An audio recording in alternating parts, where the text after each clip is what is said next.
Welcome, Bastronauts. This is Teal's Bass Galaxy, an endless dimension of fishing legends and degenerates connecting through raw, real, in-person conversations and stories. No, this is not your average fishing podcast. There's no rules. There's no limits. 3, 2, 1, blast off.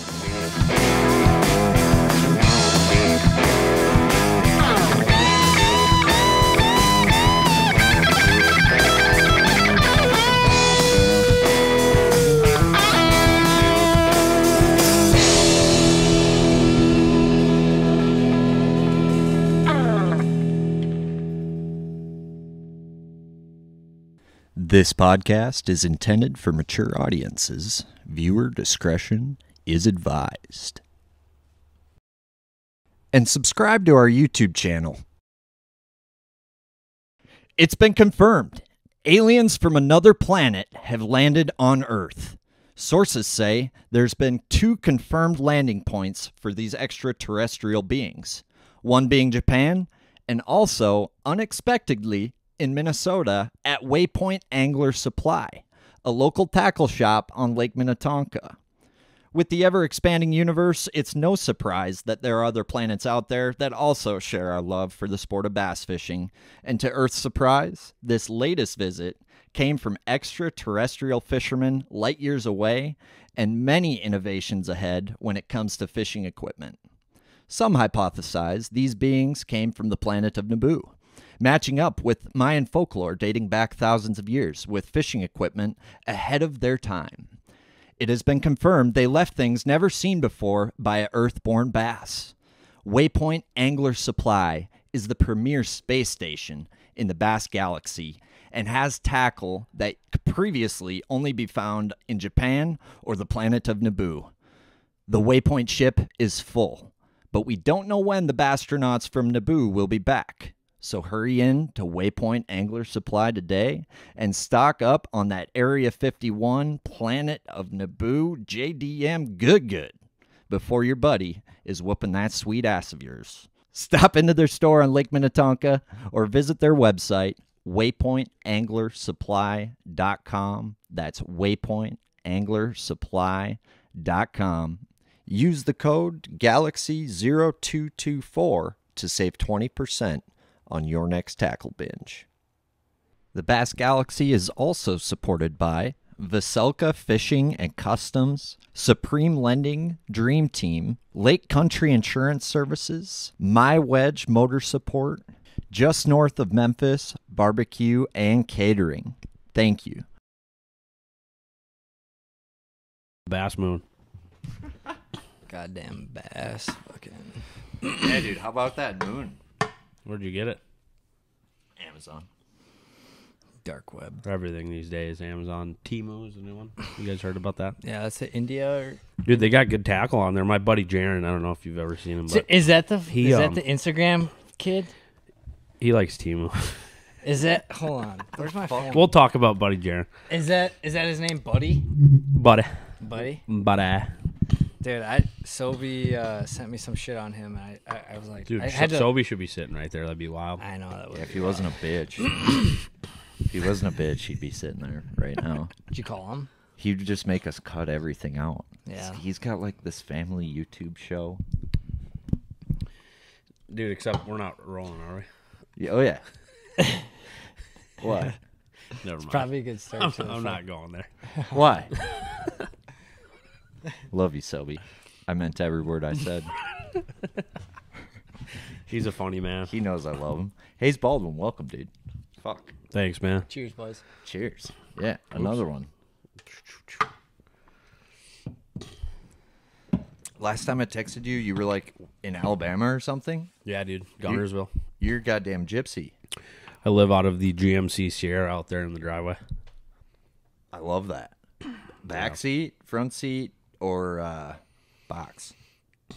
In the summertime, sometimes I throw a mattress in the tailgate. That's what I I'd do. take it that route. Did you do that? Yeah, a twin. Do you have a topper? I used to have a topper on the old truck, but this one doesn't have one. No roof even. That's ballsier than me. But Bare backing. Gunnersville was interesting, man. So what were you doing down in Gunnersville? Was that just a vacation? Friend of mine up in Brainerd, his name's Garrett Nelson. He goes down there last 3 years and gets Airbnbs and kind of jumps around. Gotcha. And he was on them, like catching them. And I'm Love like, it. well, I'm coming. You know what I mean? Did you guys whack them? Or? Well, of course, I drive down there and it starts to get warm, and they get on bed when I'm down there. And I don't know, the South, dude.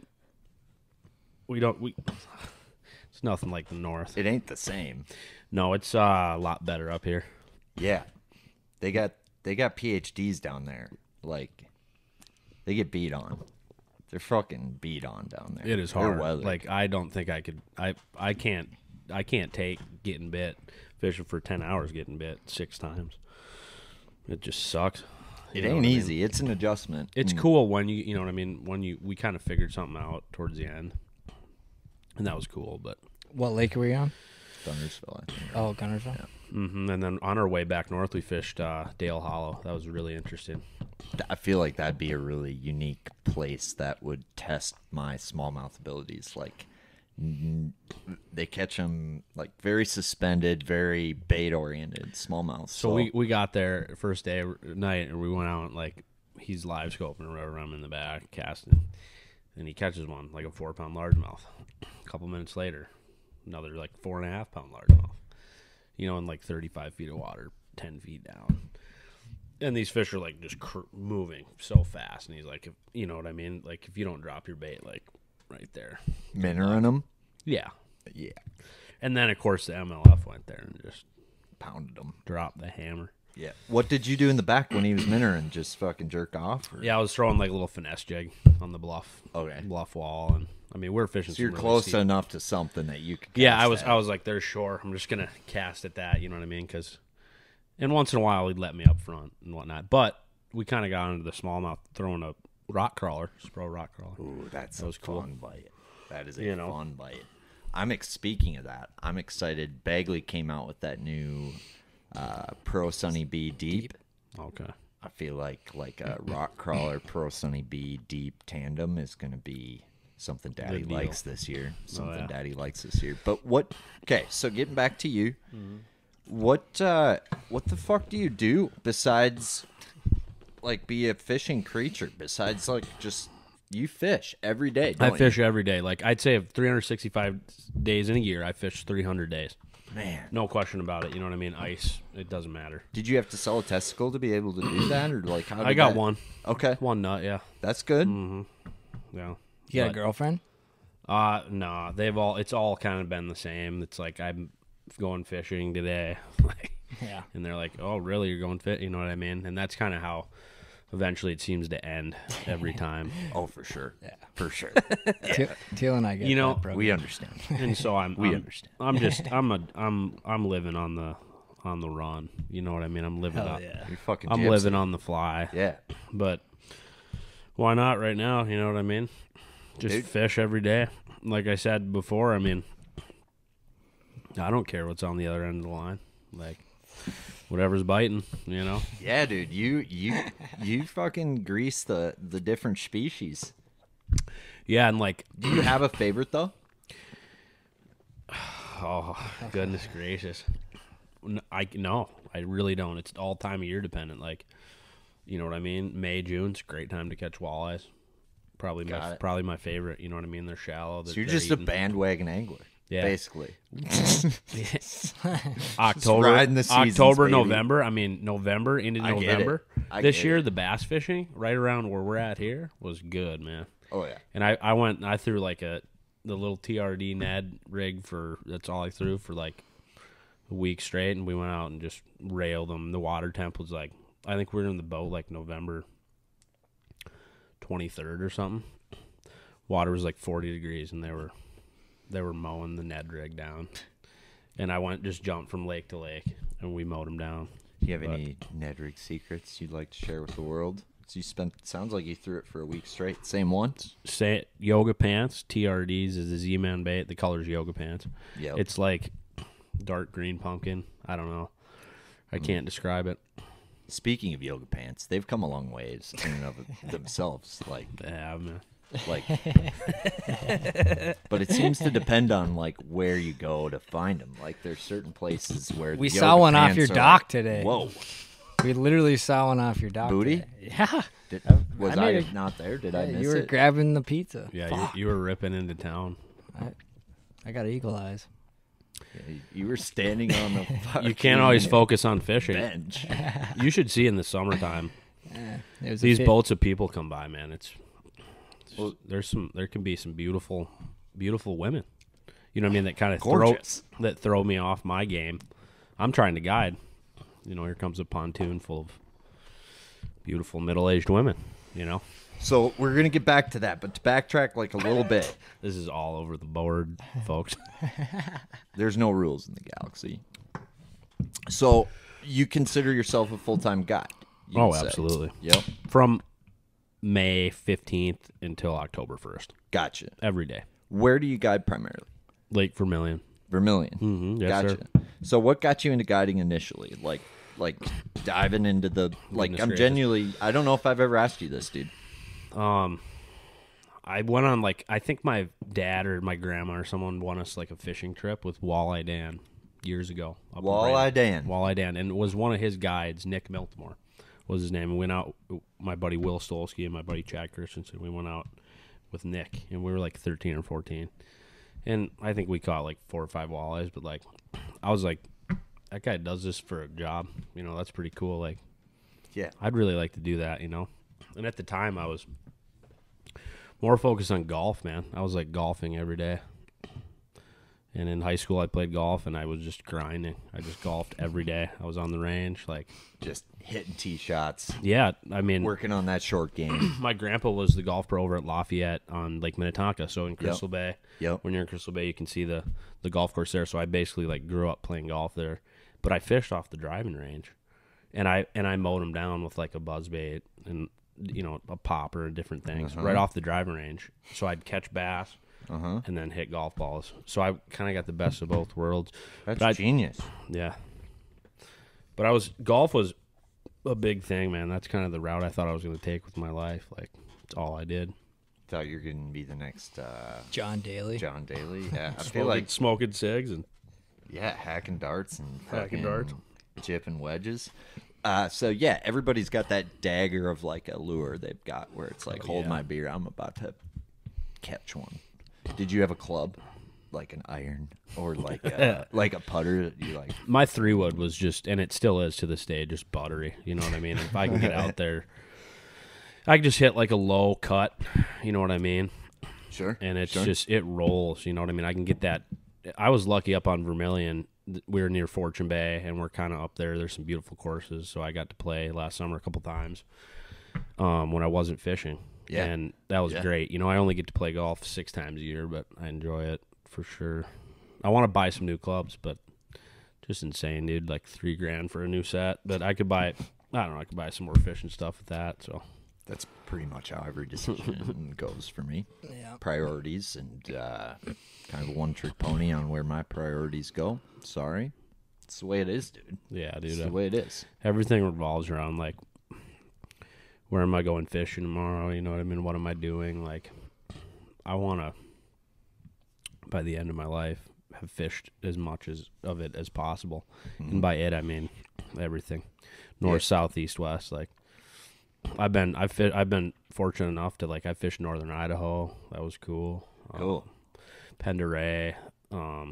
There's one up there. I don't want to mention the name of it, but big smallmouth, big bags. I want to go to those western. We actually, Western. I met Bill Linder randomly one time on the ice up on Gull, and we became friends quickly. Gotcha. And I kind of did some work for him, and he just does a lot of photography, underwater photography, commercials, whatever. And we got to go out and film this junior Bassmaster tournament on Penderay in northern Idaho in 2018 or 19. I'm not exactly sure, but the kid that won, Yang Mua is his name. Yep.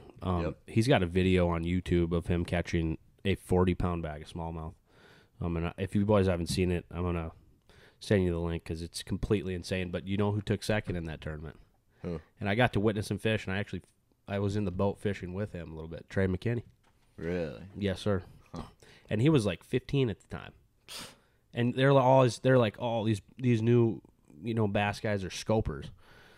This kid was throwing this kid was catching largemouth with a jig. Like, naturally, he was a good fisherman. You know what I mean? Sure. You talking about Trey? Trey McKinney, yeah. Yeah. Yeah, I mean, his parents might have bought him a lot of waypoints, but it doesn't mean he's a bad fisherman. No, and like I don't know this idea of like everyone's a scoper. I mean, yeah, they might be better with the technology, but like I promise you, I witnessed this kid like raw fish at like 15, and it was just like better than I'll ever be. You know what I mean? Like just a fisherman. You know what I mean? Interesting. Yeah. How'd you link up with him? Like, was it just random or? Yeah, we were filming the tournament. Yeah. Bill, and so we like ended up hopping in his boat. You know what I mean? And Where's that kid from? Trey McKinney's Chicago. from Illinois. No, Southern Illinois. Southern. Okay. But What the fuck was he doing in Idaho? I qualified for this big tournament. You know what I mean? I don't know all the details on it, but we went out with a guide on the lake too and fished a little bit too. And Bill Siementhal fished with him. Yeah. You know who Swim bait guy, right? Yeah. Yeah. So I got to fish with him. Interesting. And float and fly to smallmouth. So I was using a bobber and like a little hair jig and catching smallmouth. Okay, which is talk really, to me about really that a interesting. little bit. Yeah. He's like, let's we're dive gonna- into the belly of that beast a little bit. This was years ago. I don't like totally remember everything, but You were stoned, weren't you? probably, I guess we were right next Happens. to Washington, right? Like 20 minutes over the border there. Totally. No, we were just using like a little foam bobber and like a 16th ounce little like hair jig and just throwing it like against these real steep kind of bluff wall type stuff. And Sure. for these smallmouths that were in 10, 15 feet of water, our bobber was set about 5, so suspended. Yep. And it was just like it was like the lighter than a crappie bite. Like the float would just like kind of Barely go down moved. and then it hit him. It was really interesting. Interesting. And I've never fished for him that way again, but since then. But I've heard about it. You know what I mean? Like the float and fly. Yep. Yep. It'd be cool. Did he explain a little bit as to like why that was the deal over other tactics? You know what I mean? I think a lot there's of a it- lot of ways to skin the cat. Yeah, I think like a lot of the bass that we were fishing for were suspended. You know what I mean? And I guess like they really liked the bait not moving a lot and being very stationary. Like I've just been told when you fish a hair jig, like the more steady you can fish it. You know what I mean? A lot of times it can be good, like literally with straight retrieve. Like you're doing nothing with it. Like I've had like some of the like a spy bait and a hair jig. It seems like those are techniques where you have to almost like make sure you're watching your hand turn the reel to make sure you're not doing it too fast. You know The what spy I mean? bait pounds walleyes, by the way. It does, and pike, Pokegama pike.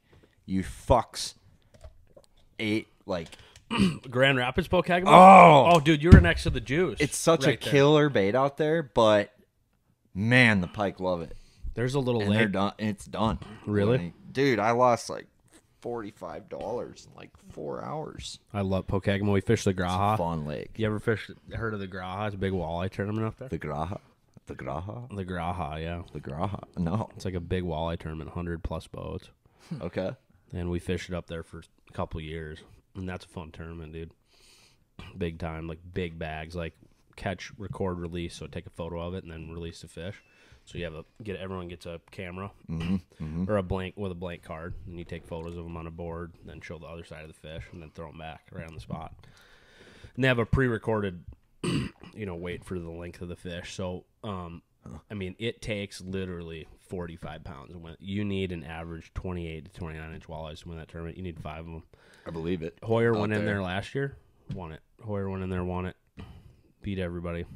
I don't know. They say he was throwing like that champ swimmer, in like 100 feet of water, just mowing them down. Oh, that one? Yeah, In over 100? that's what I heard. Not in 100. I mean, Suspended, right? Summertime, like mid-July. You know what I Yeah. mean? Thermocline. yeah. Yeah. Dude, I've caught, even on Vermillion, dude, big fish, pike, smallmouth, walleyes. What's something you've learned with that on Vermillion with that? Like The the suspended deal. Yeah. Dude, I just honestly, I was talking earlier about live scope. Like, I become so reliant upon it now. Like, I'll pull up to a spot. I don't even bother side imaging. we'll get up on the edge of a rock reef, big boulders. I'm trying to fish up on top of it, and I'll just look for fish with the live scope. And same thing goes for like deep water. I'll drop that thing down and just drive my boat and just constantly spin it, and look for suspended fish. A lot of that is just like mid-August, beginning of August, fishing deep reefs and stuff. The walleyes will be, say the reef's 16 feet deep, there'll be walleyes 6, 7, 8 feet off the bottom, like just on the edges of these reefs. You know what I mean? And they're moving quick. You know what I mean? If you can't get a bait in front of them, you're not getting bit, type of thing. Sure. What have you learned about like getting a bait on top of them? Like how, like because slip bobber is the most effective by slip bobber in a leech or slip bobber in a crawler. Like if anybody's watching this and wants like a shirt, if you have a live scope and you know what I mean, you can go out and fish for walleyes. So in the summertime, like a bobber is like unbelievable. Oh man. Oh no. I think I pulled on it maybe from here. The moon is white, not green anymore. Fuck. Is that bad or what? Are you gonna give it a whack and try and level it out again? That takes a minute to get those going though. My buddy's, you've seen this? yeah, before. my buddy's got one, but it's got a little metal ball on it like this big, and not a giant fucking moon like that. It's not. The first time I got it, I swear to God, I was ready to kill somebody after like an hour of trying, and then I was like, dunk, got it. But I was thinking about this the other day. So you know how like you hear about these alien abductions, like people getting abducted by aliens? Yeah. Imagine like what a bass thinks when it gets caught. You know, like Where am I going? Yeah. we are In the plastic. aliens to like we abduct. Like Yeah, if we're we're- like. yeah. Yeah, If like bass could communicate with each other, they'd be like, "This is they're like fuck. fucking insane."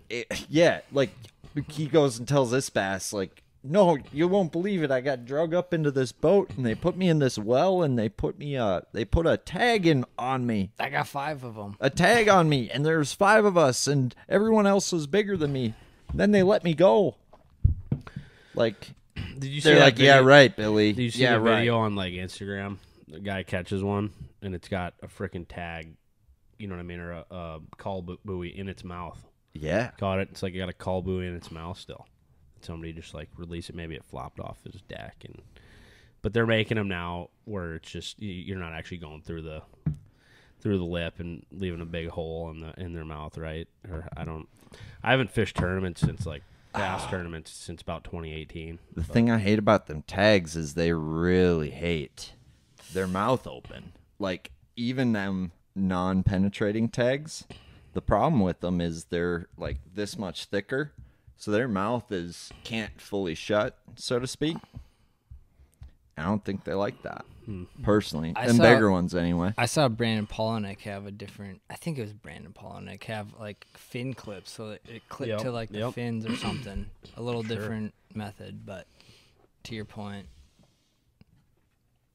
Yeah. But yeah, dude, walleye, live bait and live scope.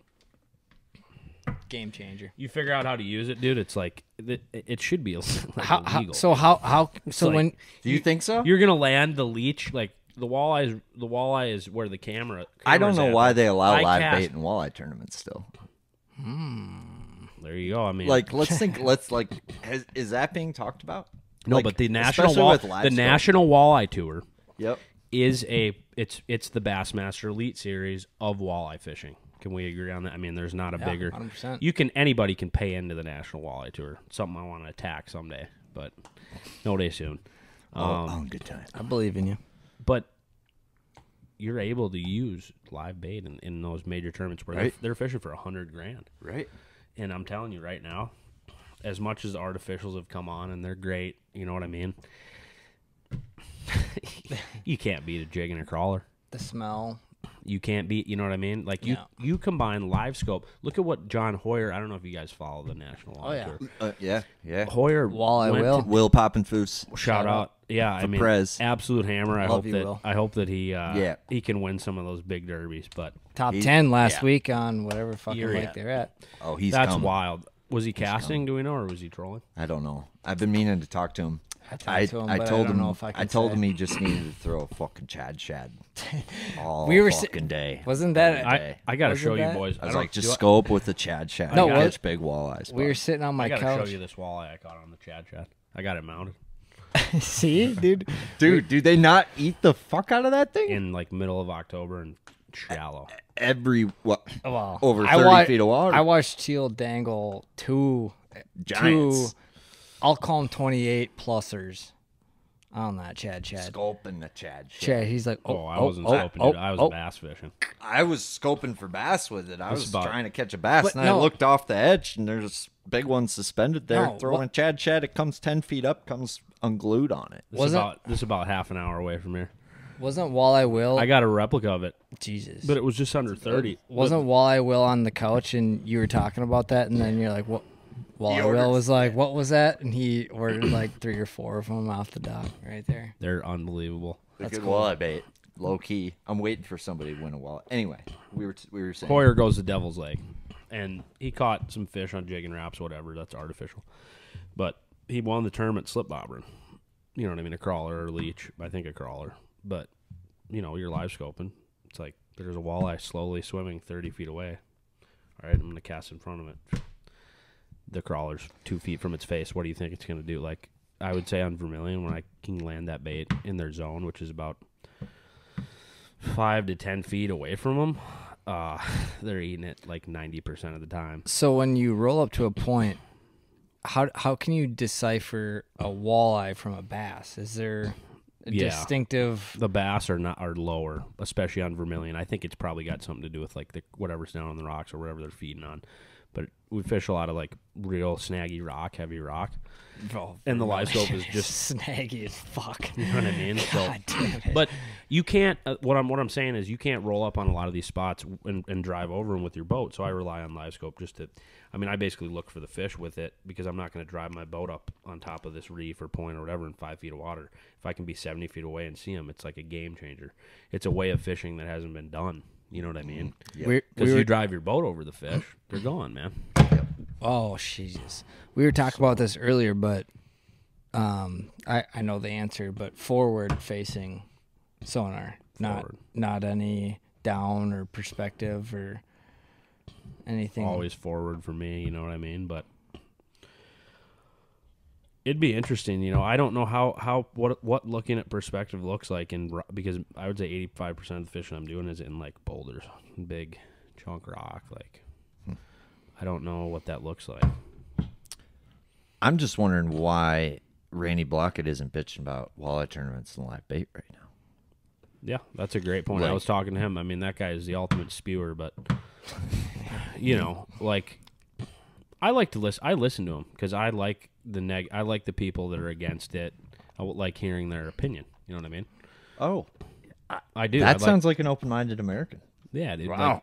Like, I like to hear it. Imagine that. And the people that, but the people that are complaining about it, you know what I mean, or they probably wouldn't know how to, you know, they've never seen it in use and never fished with it before. You know what I mean? And for me, it doesn't necessarily like it helps me a lot, but I don't. I mean, yeah, I probably catch more fish with it, but I don't catch everything.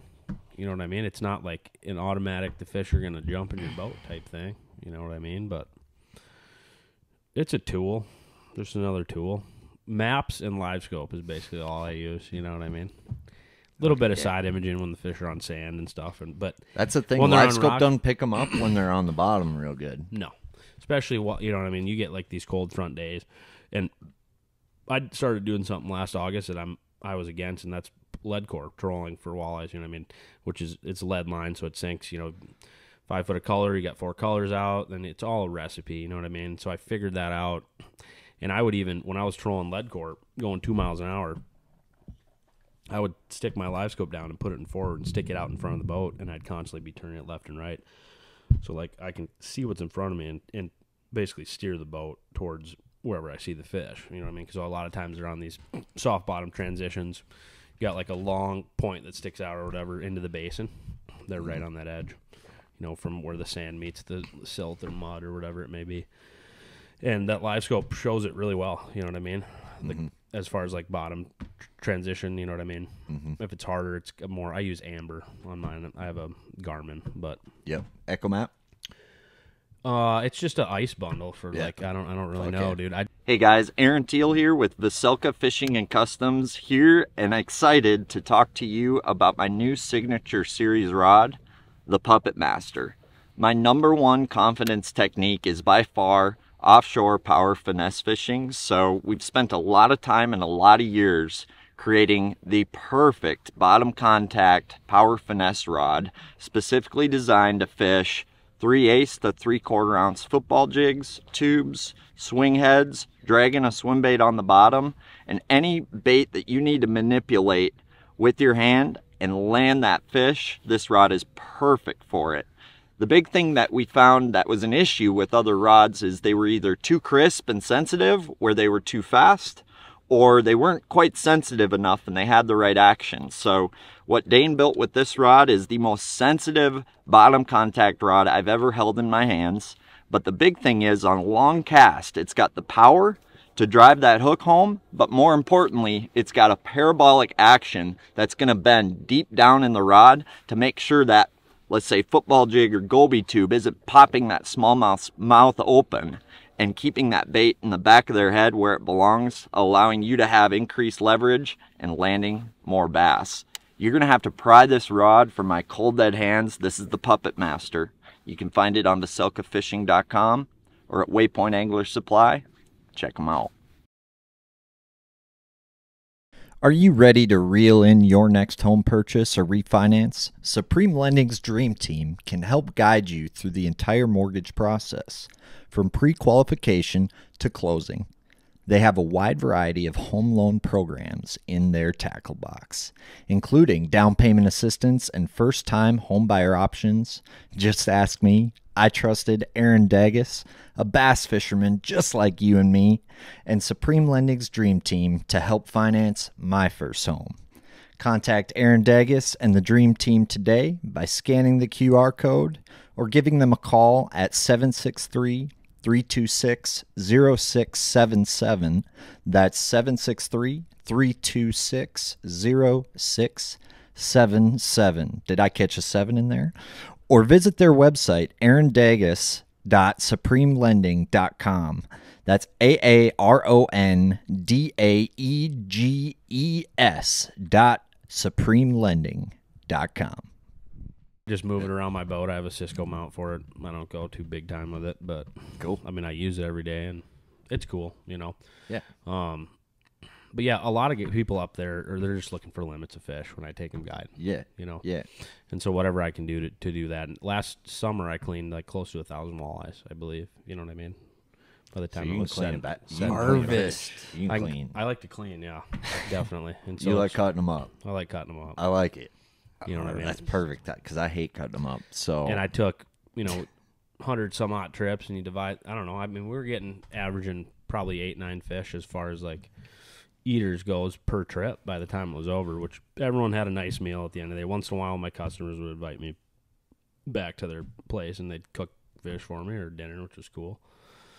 But yeah, it's just a harvest up there, honestly. Well, they said like getting into guiding is a little bit intimidating because you have like customer base, and it's like there's a lot to it, I guess. And starting out, what were like some early struggles you saw with like getting into guiding? And well, I started out trying to do it in Brainerd, and it was really saturated. You know what I mean? There's everybody and their brother's a fucking fishing guide. Gotcha. It's like, oh, really? Joe Schmo down the road, the PE teacher's a goddamn fishing guide? Like, don't be talking about Stolsky's dad like that. I'm just kidding. John Stolsky. John's fantastic. He's the man. I'm fucking with you, but no, I know, but it's just like, and I respect these old guys. Like, I respect the ones that came before me. There was a legendary guide on Gulf by the name of Harry Van Dorn. I think he smoked a couple packs of cigarettes a day, but Fuck yeah. he was there with the Harry Van Dorn. He was there with the Linders and stuff in the late '60s, early '70s in Brainerd when it was starting to go off. You know what I mean? And the back Book then, of Linda, the Book of Linda. We need to get into that. I mean,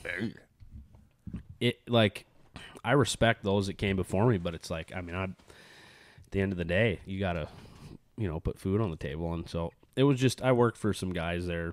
A guy by the name of John Larson got me in with the Brainerd Guide Service. I worked for them for 2 seasons, and that was fine. I took like 50 to 70 trips a summer, which is it's fine.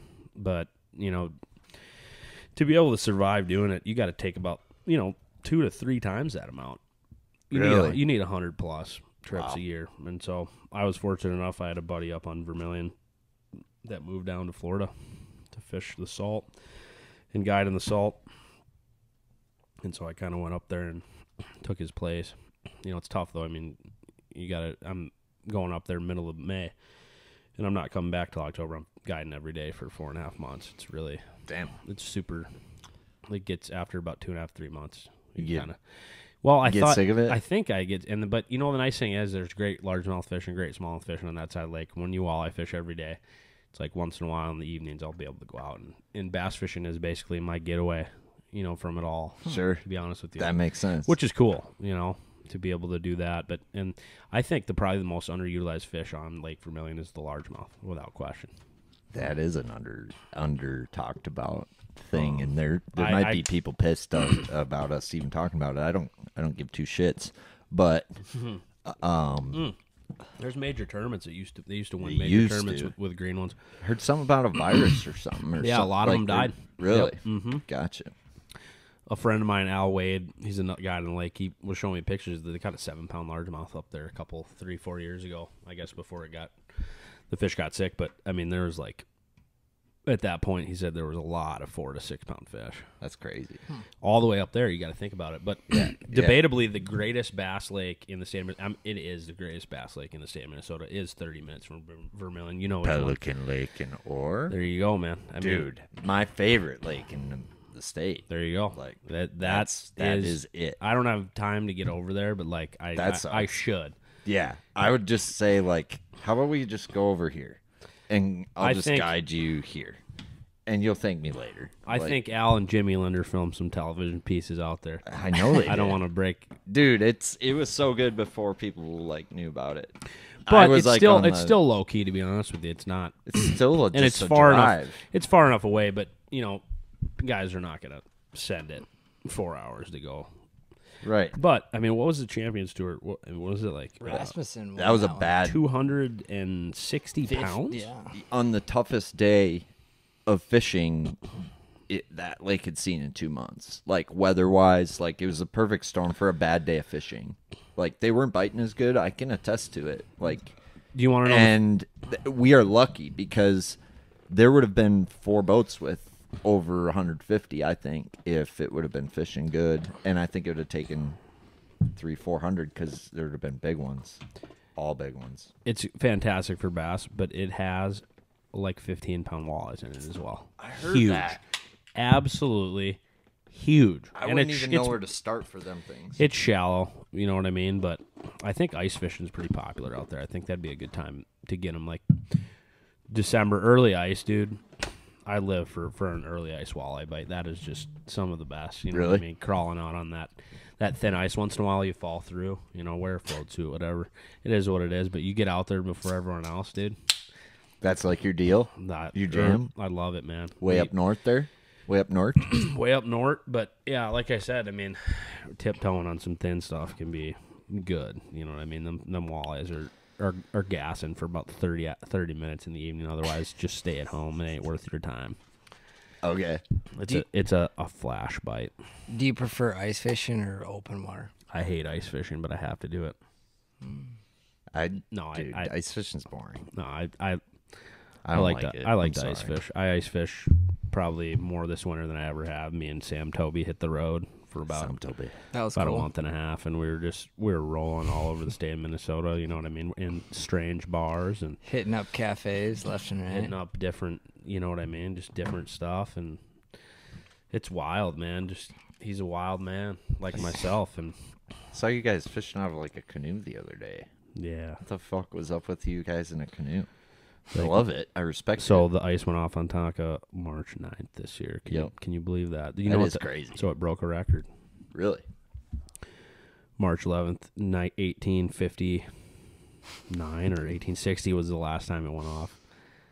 latest or the earliest it's ever gone off. So Is it it broke the just- record this year. So we were out there in a canoe March 13th, 4 days after it came off, and Fist fucking the we were crappies. mowing the crappies down. I had the live scope out of the front of the canoe. I got a lot of shit for that, but who cares? You know what I mean? Like, Don't read the comments. look at some of these kayaks. They got fucking everything on them. You know what I mean? That's cool. Absolutely ridiculous. That is crazy. So Just checking the time. what? We need to go catch a bass. I What think time we're is good it? yet. We're getting It's another half hour. yeah. Once you need to take a leak, maybe. Yeah, I'm good yet. What do you think? What do you think about how bass? I think this would be something good to talk about. But what do you think about bass not being open until fishing opener? Stupidest thing in the world. Why is Wisconsin open? Why is South Dakota open? Why is North Dakota I feel open? like- I think North Dakota is open. How are they making money? The DNR or like the state? They have to be just making money off of giving tickets to people fishing illegally. I don't think there's as many bass fishermen as there are just walleye or panfish, whatever. You know what I mean, there's bass fishermen, but out of all the fishing licenses that they sell, like how many guys are like, I'm going after bass. You know what I mean? It's interesting. It's a different We're in a like different. catching. We are like Lake Gunnersville. You go to a freaking boat launch on a Wednesday afternoon. Mm-hmm. It's full. Oh yeah, Bass boats everywhere. I'm like, every day there's a derb. this Big is one. insane, dude. It's like I'm trying to fish for a fish that's seen the same fucking chatterbait 15 times roll past its head. Like, I don't know. I didn't enjoy it, but I wasn't there at the right time. I understand the catch and release part of things. Like I totally get that, but for us to not be able to go out and just catch them and release them, like No. like maybe spawn tournaments or if Yeah. something along the lines of that makes more sense in my brain. Again, No, I agree with that. I don't understand why it's not. Or like, I guess I don't understand enough why the law is the way it is. Like, if that makes sense. Like the law, like it. I don't understand the reasoning.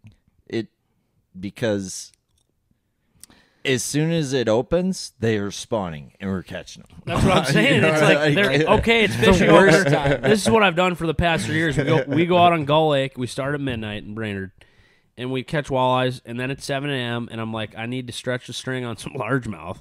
And we go in these freaking like, the last few years it's been cold. Granted, we go in like Love Lake and some of like the smaller lakes on Gull, and just.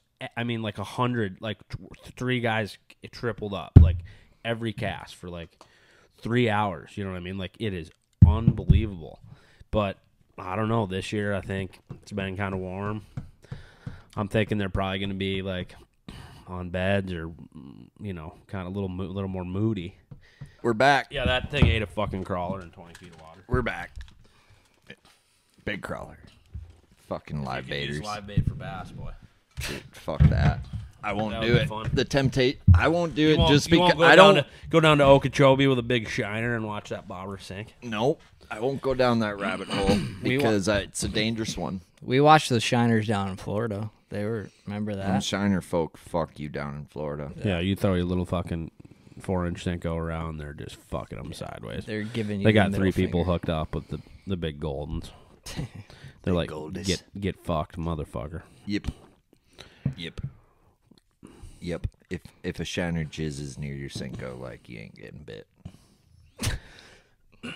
You ain't getting bit. Bass love the leeches on Vermillion, but they're little smallmouth, I bet they do. and they're pesky. And I just, Why do you think they like a little hair jig? That's a little fucking. that's why especially on the west side of Vermillion, there's not a lot of big smallmouths at all. You know what I mean? You said the And west so- side. The west side of Vermillion. There's not a lot of big smallmouth. They're little pesky motherfuckers. What are they eating in there? Them suspended fish Shiners? There's a lot of like young of the year Cisco's. You know what I mean? Tulies. Oh, there's there are Tulies white. in there. There are Okay. white, big, giant whitefish as well, but There's smelt in there? no smelt. No smelt. You know, Shiners? I think there's lake shiner spot tails. Spot tail Shiner. There's a lot of little perch, and you know what? There is a lot of bluegills and stuff too as you get towards Wake 'em Up Narrows, which basically splits the east and west side of the lake. Niles Bay to Wake 'em Up is where it goes down in the fall and spring. For everything. Mm-hmm. A lot of the muskies. Luke Ronestrand, who Luke is? Legend. Yeah. I'd run into He's gonna be coming on soon. Really? Yeah. That's excited cool for that. Yeah. I see him once in a while out there chucking, in some of the backs of those bays in June, for them fish that are still hanging shell. I think the muskie spawn's probably going on right now or close to it. It was on Tonka for that demo. We were on Tonka for the demo event, and right in Fletcher's there was muskies just Every banging, year. just And getting it on. that's the other thing. Marvin Gaye was just, let's get it on. Yeah. Right in Lord Fletcher. They were fucking. No women, though. But Don't understand. That's the thing on Different spawning seasons. On Vermilion. It's something I envy is these guys, these muskie guys. They go out there with the live scopes and they get these fish pinned down in open water, and they make 4 casts at them. And if they don't like how the fish reacted, it's on to the next, and they just drive around aimlessly in open water. And so if you take a guide trip with these guys, you may only make 6 casts in 8 hours. You know what I mean? They're just driving around aimlessly in the basin. All of a sudden, I've watched a boat. I'm fishing with my customers. We're bower fishing for walleyes, whatever, catching fish. Muskie boat pulls in 100 yards away, lines up on one. There's a chick in the front of the boat with like a bulldog like this. They they line it up right. She casts, pump, fish on. I watched that happen like 4 times. Giant muskies. No wonder they banned. They're that live shit. scoping them, dude. Like, well, why wouldn't you? It's the easiest fish They to stick live out. scope in the lake. and so I'm like, well, I want to get, I got a fucking 4 hours off here. I want to go try this. I couldn't catch fucking dick, dude. The only fish I could cast at, and I could actually see them well, is some of the fish were up near on the reefs. Like, these muskies stick out like a sore thumb, dude, on live scope. You're looking for a log. And it's like, oh, here's one. And so you cast at it, and a lot of times they'll lazily follow it. Like, you can watch them follow it on live scope. Only one time did I get one to come in that was like hot on the 8. You know what I mean? Jaws. And it's like, if I open that can of worms and try to get into that, I'm so fucked. I mean, I'm going to be $20,000 in debt. Just getting them in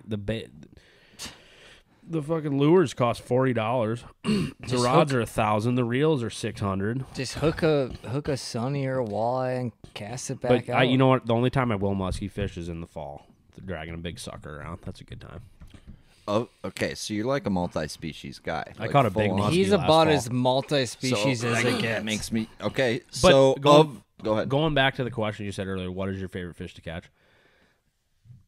This is insane, and I've talked about this with Sobe before, but I think it's a largemouth bass. Like, I'm with you. Largemouth over my smallmouth? second favorite. you like the smallies, yeah, and you know what I mean. But I literally think a largemouth bass is probably my favorite fish to catch. Like, not by like a ton, but I think it's the most. I think from east, west, south, north, like wherever you are, you know what I mean. There's opportunity to catch largemouth. There is. They're biting, like they bend the rod. Probably the green one. They're magnificent. I'm probably gonna get some hate for that I don't think so. amongst some people, but I mean, this is the Bass Galaxy, so I think Just a at least large- 50%. I like spotted bass, but they're kind of irritating too. We caught Yeah. some small ones on Gunnersville, and we caught some small ones on Chickamauga 2 years ago when I fished that. But I don't know, largemouth probably. Over smallmouth, huh? Yes, sir. I don't know, man. Like, each type of angler, like you're a multi-species angler, but you've seen this firsthand. Like you're muskie guy, you're bass guy, you're you're walleye walleye guy. guy, you're panfish guy. Each Fucking angler has spew. their like type. Hays right? is the guy. Which type has the smallest dicks? That's what I want to know. Like which type is it? The muskie angler? Is that the biggest compensator? Is it the walleye angler? Like in your opinion, if I'm gonna ask anybody, I'm gonna ask the guy who's seen all the dicks. You know what I mean? I don't know, dude.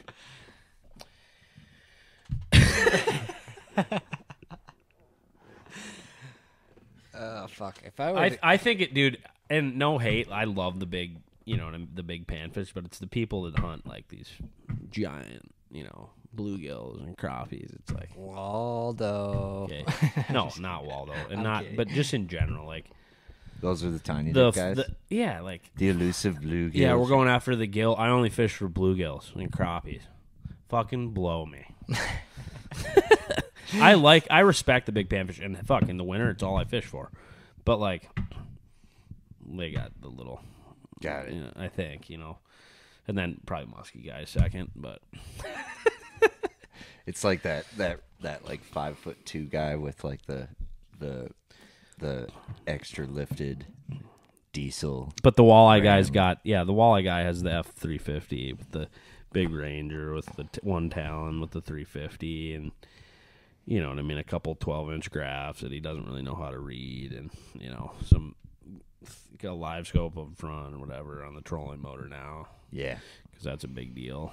Like, I feel like you can tell like if someone's rolling in, walleye guy, bass guy. But if I'm rolling in, hopefully they're like, I don't know what the fuck he's after. You know, I feel like the biggest dicks in the game are like those like Montana ranchers that like.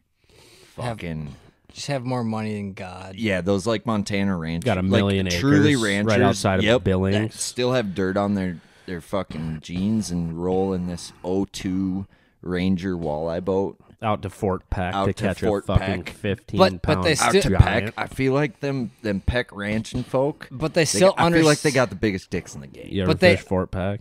I want to. I sold a lot of boats out there. No, That's it though. For Oh what? fuck, boys. For fuck, Lakers through the ice. I heard Wow. big smallies from what I've heard. Yeah, and Flathead's got big smallies too. and perch. And perch, but honestly, on Pack, you want to go after them big giant walleyes. Like there's like some dude caught For 14, 15 pounds? like 18-pounder the other day. What? State record was like They got was big like, bait in there. Oh yeah, they got smelt and shit, or I don't know, alewife or whatever the fuck they call them. They caught the state record South Dakota out on Oahe Yeah, not too long after we were Smaller out there. Walleye. Damn. I think both, actually. I want to go back to Oahe. Dude, yeah, we were in South Dakota like 2 weeks ago. And Yeah. that's cool, man. That's You super and cool. Sobatron? Me and Sobe went out Yeah, there. dude, you guys rolling went on around. a little 38-hour escapade from what I've seen. Yeah, dude, it was pretty cool. I mean, we caught some little bass and some eater. We harvested a bunch of walleyes. Any big bass? No, we went on to a lake that supposedly was the state record was caught in South Dakota. Oh, yeah. You probably I know that which lake. one. Yep, And that the lake's wind, been... the wind was blowing like 50 miles an hour, dude. And like we come around this point, and I'm just like, okay. And we tucked behind this island and fished for. There's no way you And I had like a 3-pound hide. smallmouth chase my pink X-Rap, which is the best spring smallmouth bait there ever was. You ever see Tommy Boy? The movie? Tommy Boy? No, What?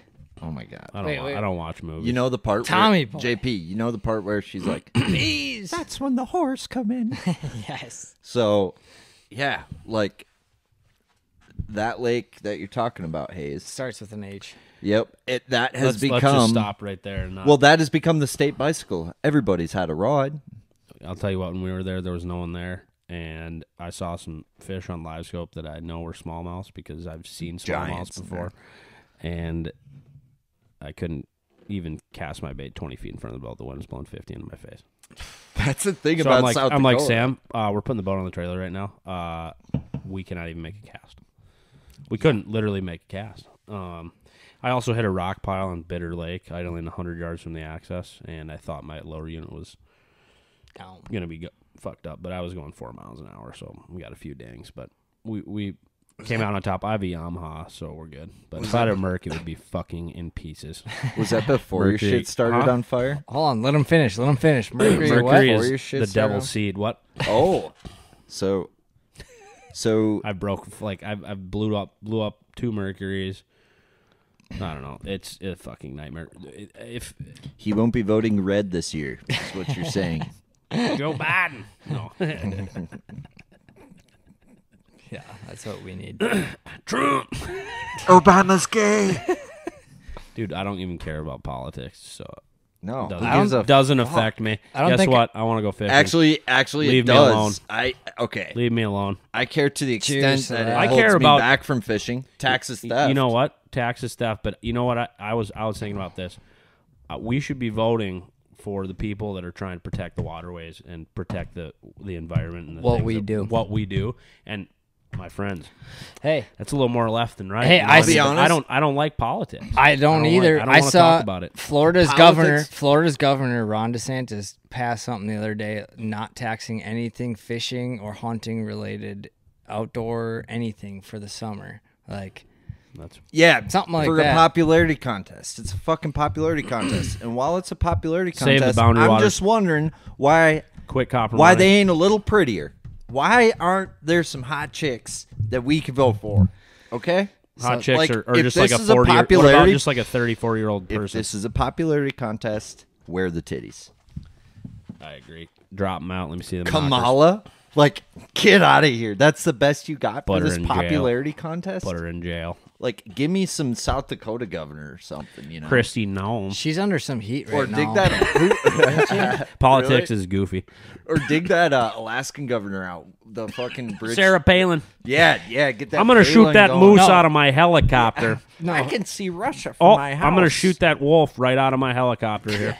Do you think Nancy Pelosi was hot in her prime? Like, absolutely. do you think so? Like, Yeah. When she was 30. 1960. Wait, how old is Absolutely. she? Like, She's older. She's 19 older. She's God. older than that. She than could be the 160 rocks. for all we like fucking 77 Pelosi At the bottom You know of- what I mean? Like I'd- 77 Pelosi, I feel like wouldn't be too bad. Like pre-insider trading, like all that shit.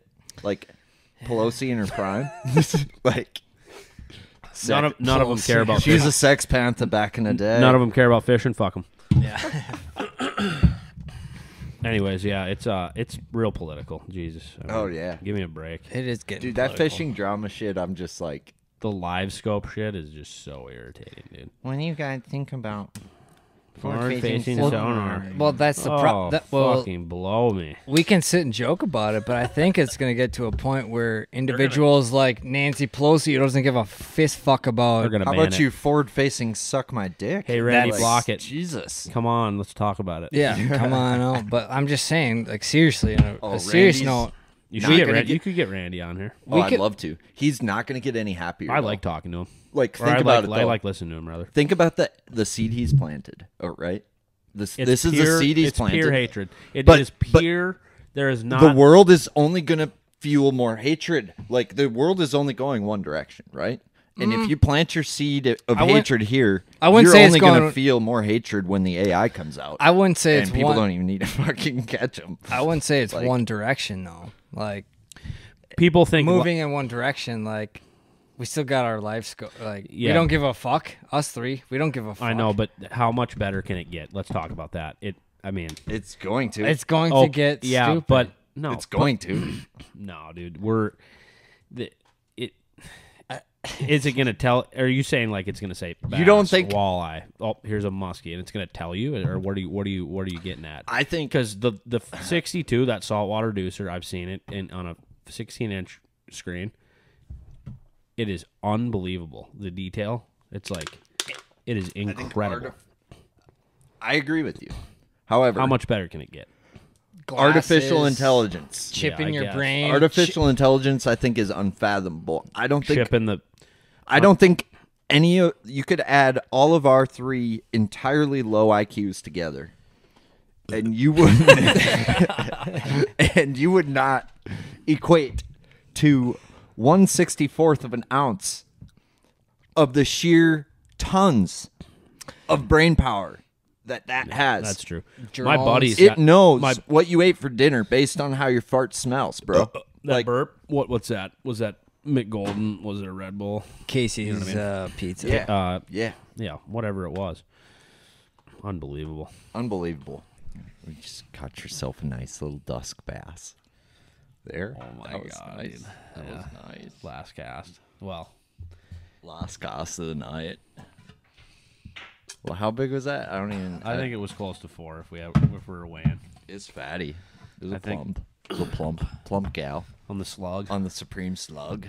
Yeah, dude, that's legit. I need Thing's dynamite, dude. Yeah, dude. It's a I catcher. I need to start fishing more baits like that. You know what I mean? Dude. Just soaking. You start recording. Oh yeah, slugs that, but like the slugs. I've been fishing off the dock, since I've lived here, and if we're talking the Bass Galaxy dock, The slug is the MVP. But it wins a lot of tournaments like outside of that. I mean, Hey, like, JP, you want obviously, to be a bad bitch, grab daddy beer? Absolutely. I love you. So you were saying? Sorry. get me a beer, Cletus. Fuck. God damn it. McGoldie or Bush. Either. Dale Earnhardt Whichever's Jr. colder. Whichever's colder. Dale Earnhardt Jr., Kyle Busch. I Fuck like yeah, go left, and left again. Nobody likes Warren Bush. Attention all Bastronauts. This podcast is supported by the Bass Galaxy's title sponsor, Waypoint Angler Supply, the Midwest's new landing pad for hardcore anglers just like you and me. If you're looking for the sneaky goods you can't find anywhere else, look no further. Waypoint Angler Supply has the largest offering of JDM tackle in the Midwest, and they are right here in Minnesota on Lake Minnetonka. This is truly a place every bass fisherman in Minnesota needs to visit because we finally have a tackle shop in the state that's as dreamy as the ones you find down south. And the staff at Waypoint Angler Supply understands the various needs of us anglers, which is why you'll find the selection there so enticing.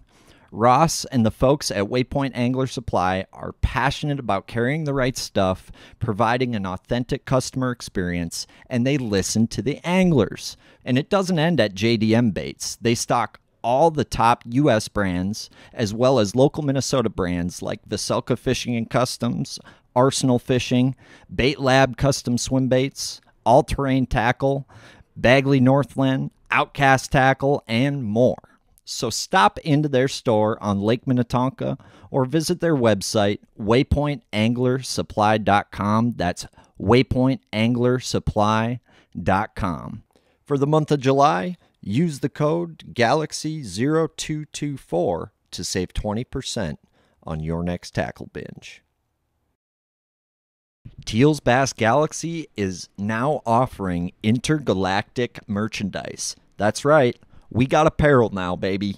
Check out our website. We got a variety of apparel, hats, bucket hats, sweatshirts, t-shirts, all the finest goods. So stop on our website, tealsbassgalaxy.com, click on the apparel tab, and start looking good, baby. Nobody likes warm. One time, I met a woman with a bush. Yeah? What's the biggest bush you met? Frothy one? Back in 09. Frothy one? No, however they want to do it. I'm all about it, man. I like my bush pretty frothy. Like if there's a little foam on top. Yeah, that's how you like I it. don't know what you were thinking. Nah, I'd like a bush heavy.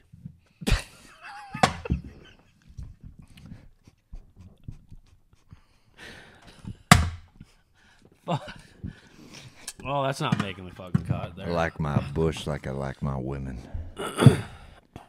Not light. Heavy. Heavy. So we went to this barbecue spot in Alabama called the Hog Leg, and I can tell you, we walk in and we look at the owner of the restaurant is like probably 450 pounds.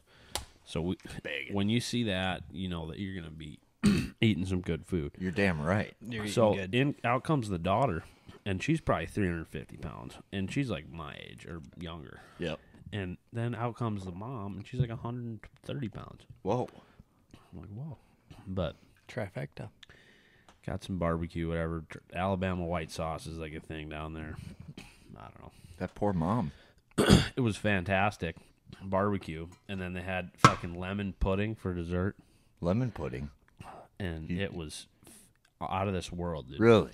I feel like you're going to have to make some good lemon pudding for That's me the to be Hog like a Leg lemon. barbecue near Gunnersville, dude. I don't know. It was wild. Like, it was some of the best barbecue I've ever had. I do love And you barbecue. could tell the people that were cooking it, eat their cooking for sure. Best barbecue joint I've ever stopped at in the South was Shiloh's, and I couldn't tell you how much any of them weighed, but it was really good barbecue. And dude, I just feel bad for that mom. Like she had to conceive all the dad's genes. Like she probably had damage from that. Yeah, I mean, she just got crushed, I'm sure. Anyway, That's making the fucking cut, but oh fuck yeah, we're keeping that. we are.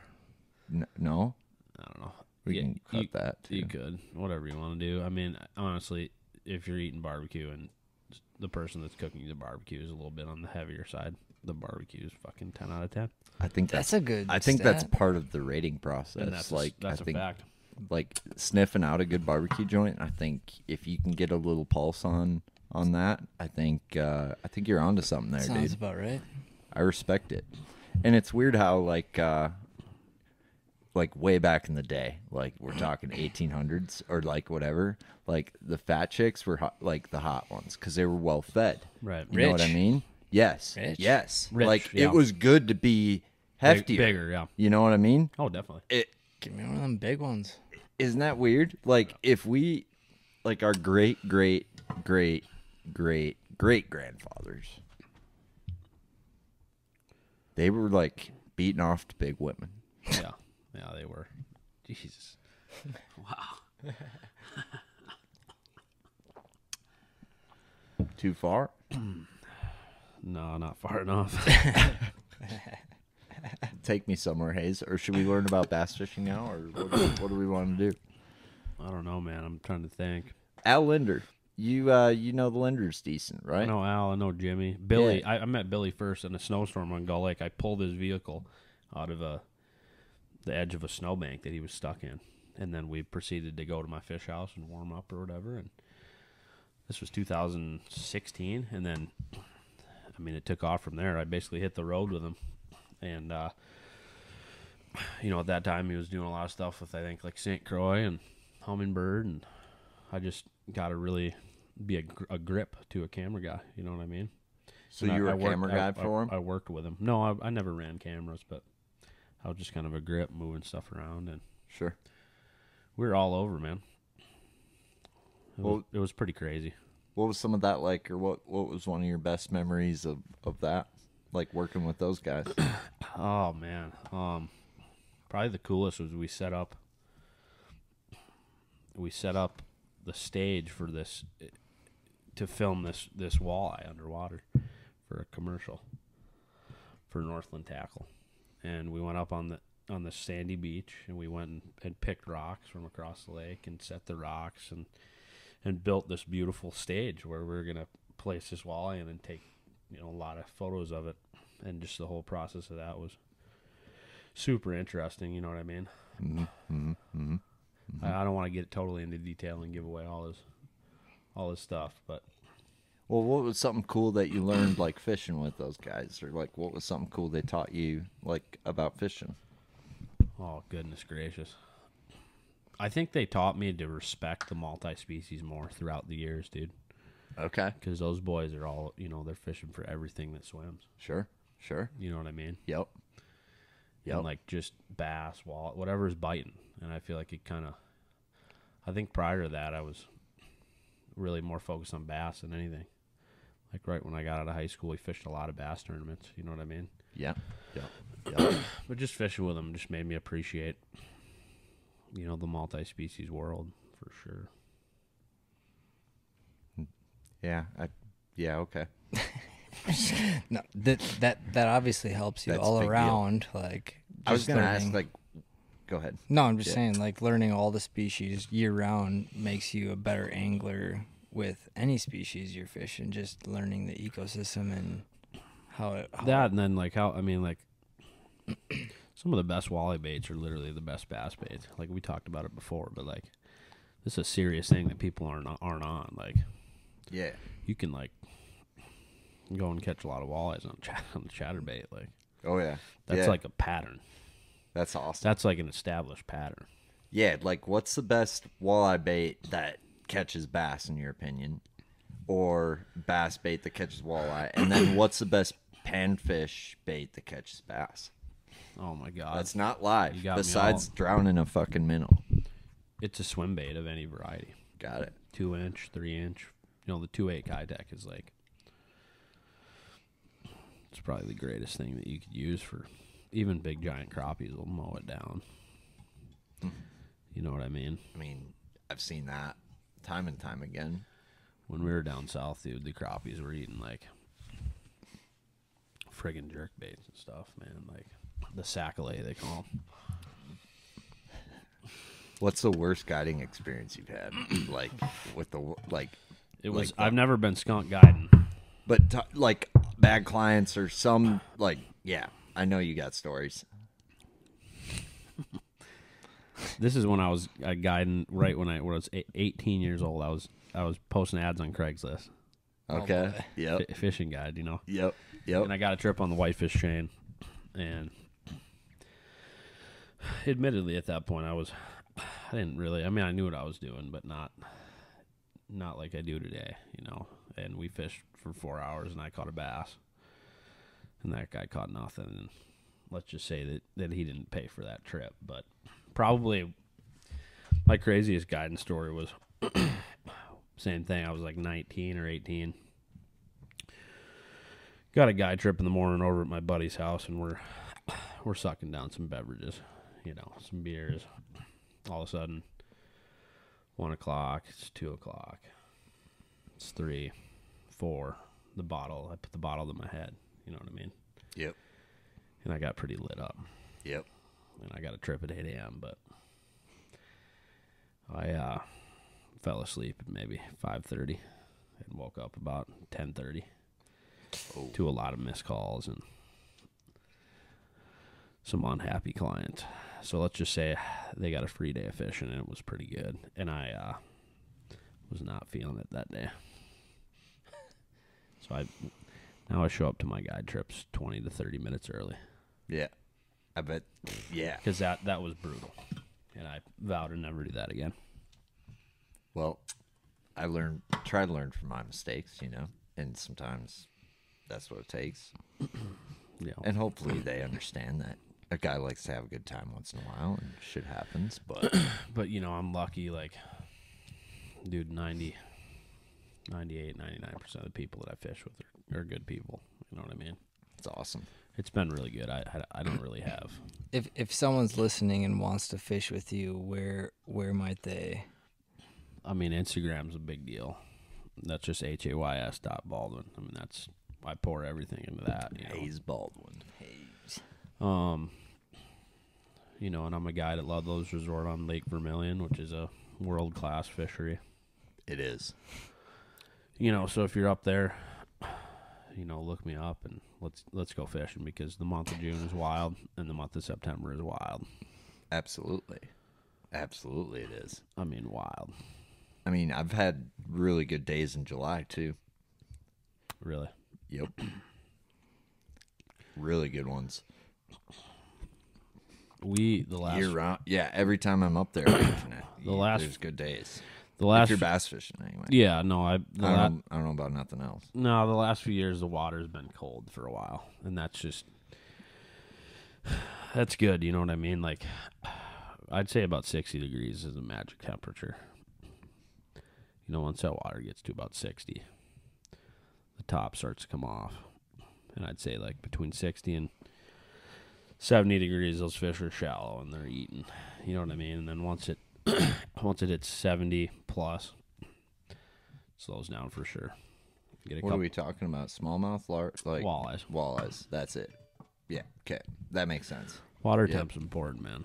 For walleyes, it seems like. Absolutely. Well, in general, it is. But Yeah, it's weird how walleyes get like that Florida July. Don't catch it. You know what I mean? Oh, like yeah. in Florida, like largemouth, like nobody likes fishing Florida in July. Like, is that how walleyes are up here? Like, Yeah, once you got to start trolling, dude. Once I got to start trolling, pulling spinners, pulling lead core, like, that's when it's like, dang it. You don't like doing that? I don't, but like, it produces. I mean, it's That's more like party trolling. Like, you got to sell like party trolling. Like, get Oh, yeah, like, we'll stack, you got to but- sell a different experience for that. Yeah, and there's people that don't want to do it. You know, they want to cast. I get that. I don't blame them, but If they know how. Do you ever get somebody that doesn't know how? I take a lot of people that don't fish a lot. You know what I mean? That'd be my struggle. Is like dealing with, like, they're right there and guy can't cast at them. Like, You got to be patient. Now with the live scope, it's like I can see the fish, and we're going to cast on them. Like, if I say cast over here 50 feet, they cast over there 80 feet. It's like, one of the irritating parts about it is just sometimes, you know what I mean? Yep. People just, they don't really like to listen, you know, and that's really important. It's very important. But you got to be patient, you know what I mean? Guiding is not for everybody. I don't feel like it's for me. And I respect that, you know. I respect that you're a guide. You know what I mean? But, like, there's no other, I mean, tournament fishing is like we spoke about earlier. To me, it's like going to the casino. You know, unless you're really confident, I guess it's just there's a lot of things that are out of your control. You know, you might blast them in pre-fishing, right? Oh, yeah. Yeah. And come the tournament. It's mental. It's a very mental. Yeah. Yeah. Like, there's, like, if it was like gambling, then why has Noah Schultz won a boat 4 out of 5 years? And why is Easton Fothergill top 5 in points in the Opens right now? It is hackable to an extent. Absolutely. You know what I mean? And what do these guys do different is the question, you know? I think they just adapt, and it's a constant process of adaptation and evolution. And I think they have a gut. It's a like, dude, you have it too. You're a guide. You fish as much as you do. That muscle memory you have. It's just, I think, a matter of like tournaments. It's like when shit's on the line, you think differently. Your mentality is different than it was when you were preparing. And I think that's what I struggle with. That's what I think a lot of people struggle with. But Yeah. tournament fishing's hard. It's not fucking easy. Being able to change on the fly, yeah. Or not change. Like, there's guys who are really good at not changing and making that work too. Right. But I think the Champions Tour is really interesting, you know. It's super interesting. it's treated guides very well. I wish I had more time, you know. You'd probably do really well. Guides seem to do pretty well with that format. Really? Mm-hmm. Yep. Because it really, it's not about how big of a bass you can catch. It really isn't. You're constantly putting clients on fish, and that's your constant daily job, is to find fish and catch fish. Champions Tour, that is the name of that game. There's nothing else to it. Right. Yeah. Find and catch bass, as many as you can, as much as you can.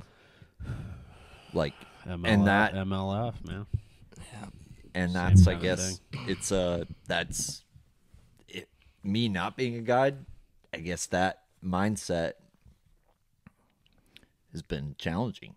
Like, and I feel like that's maybe a little easier transition, like, for a guide. But Yeah, it's just like I'm fishing for a lot of people want to keep fish, you know what I mean? So it's not so much hunting down giant fish every day. right, Which if I was fishing on my own, then I think we could all say the same thing.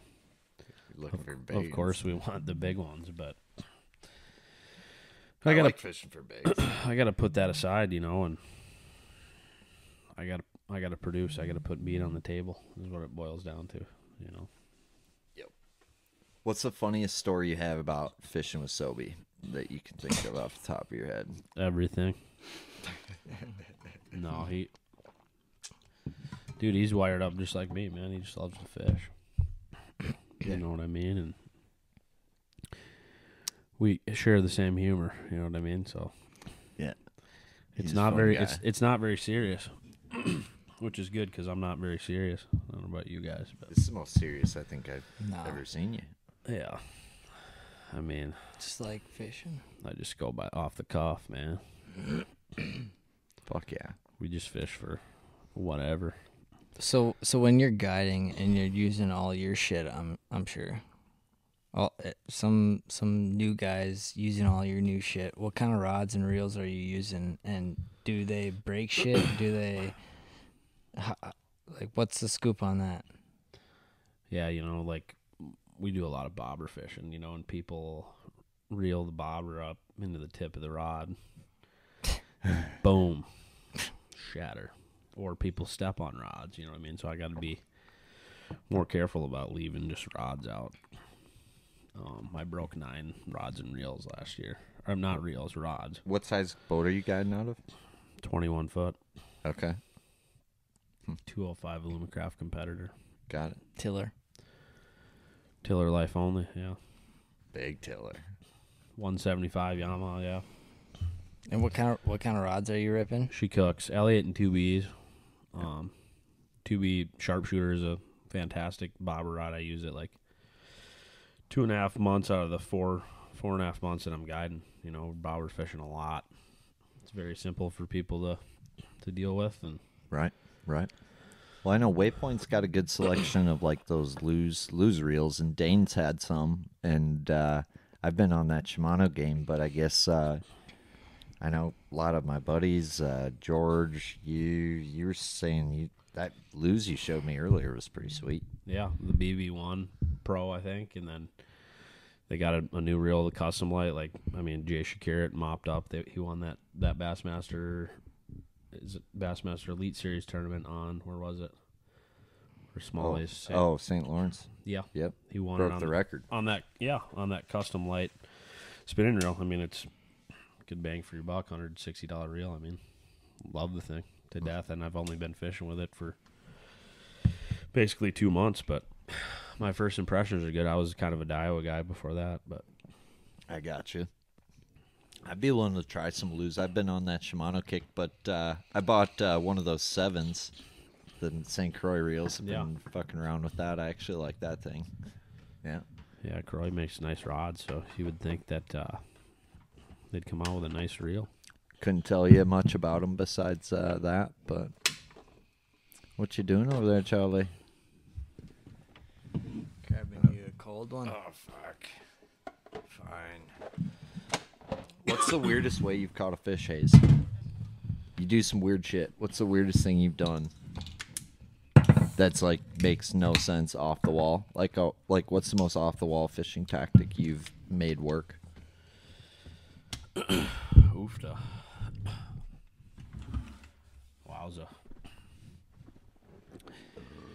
It's probably like putting a pattern together for walleyes with literal bass baits. Spinner baits, I mean a white spinner bait. That's a pattern for walleyes. You know what I mean? They get in the weeds. Same thing, a white chatterbait. That's a pattern. For walleyes, you're talking? Yeah, and I've caught a lot of walleyes on a Ned rig. That's a deadly walleye bait. I hear that a lot, actually. On Mille Lacs, I have. Yeah. Yeah, Mille Lacs is wild, man. A lot of walleyes. It's a political show, but Tis. people are mad they can't keep them. Well, let me tell you what. We went out to Mille Lacs last October, me and my buddy Jaron. And in 5.5 hours, we caught 110. And we got every hook set on camera. There's a video of it. It's pretty wild. And We counted each one. and Ding, how many ding, could ding, you ding, keep? ding. One apiece. But if you want to catch walleyes, there's no better place. Wait, so why can't they keep them again? Because they don't reproduce? I'm not sure. I don't really look into it too much. I think they say the Native Americans Yeah. netting, but I think that's kind of bullshit. They've been doing that for 100 years. You know what I mean? And the lake's gonna go up and down. It's gonna cycle. It's cyclical. What's their man. argument? That there's no walleye? There's in no the lake? walleyes and there's no forage. And let me tell you, it's the exact There's opposite. a lot of perch in there, from what I could tell. Mille Lacs is so healthy, dude. Right now, Yeah, it's Yeah. baffling. a lot of minnows in there that weren't in there But 5 years ago, 6 years ago. And they're I mean, getting bigger. these fish, bass, walleyes, muskies are what's the did they change round the as the regulations? moon right here, huh? They changed the regulations this year because I know they change it every fucking year. But like, maybe I mean, looking at it as a big project here, they can't just all of a sudden open the floodgates to us fucking idiots. Harvesting, yeah. So like It'll slowly never- but surely, last year was 1 over fucking 20. But now this inches. year you can't keep them until like August. So, So they're dialing her back. I mean, we went there opening weekend 2019 and blasted 100.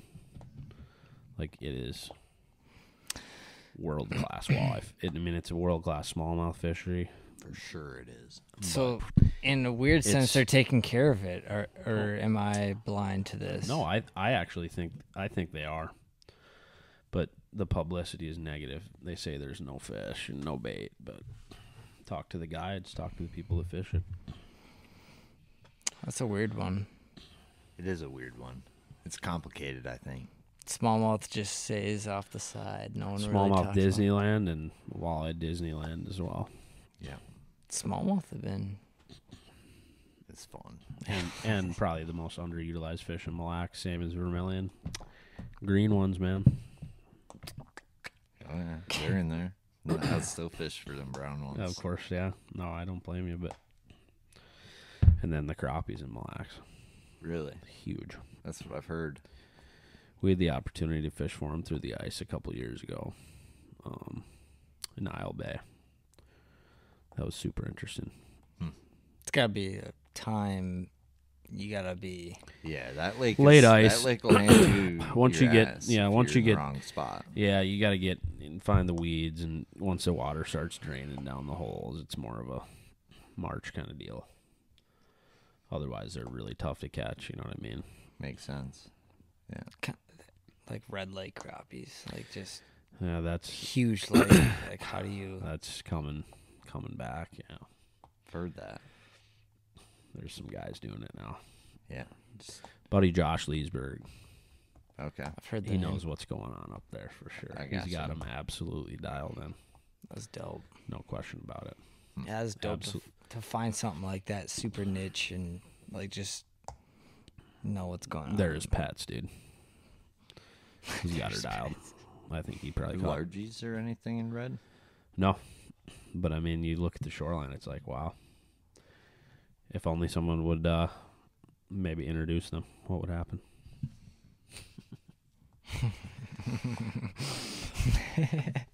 Don't get any ideas now, gentlemen. I don't got the time or the resources, and It's illegal. this body ain't made for prison. Nope. Can't transport water. So. Nope, but you can transition your gender, and if you send me to prison, that's exactly what I'll be doing. I'll be trying to go to that women's prison where I can fucking maybe survive. Yeah. You identify as a bass. Otherwise, you're getting a dick up your ass. Dude, yeah, I'm fucked if I go to prison. It's bad. I'm not built for that shit. So just try to be as good a citizen as I can. Yeah. It's hard, though.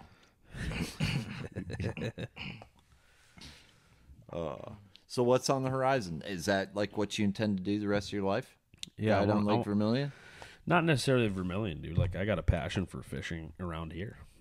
You know what I mean? I would consider this past the West Metro, but I love west of the cities, dude.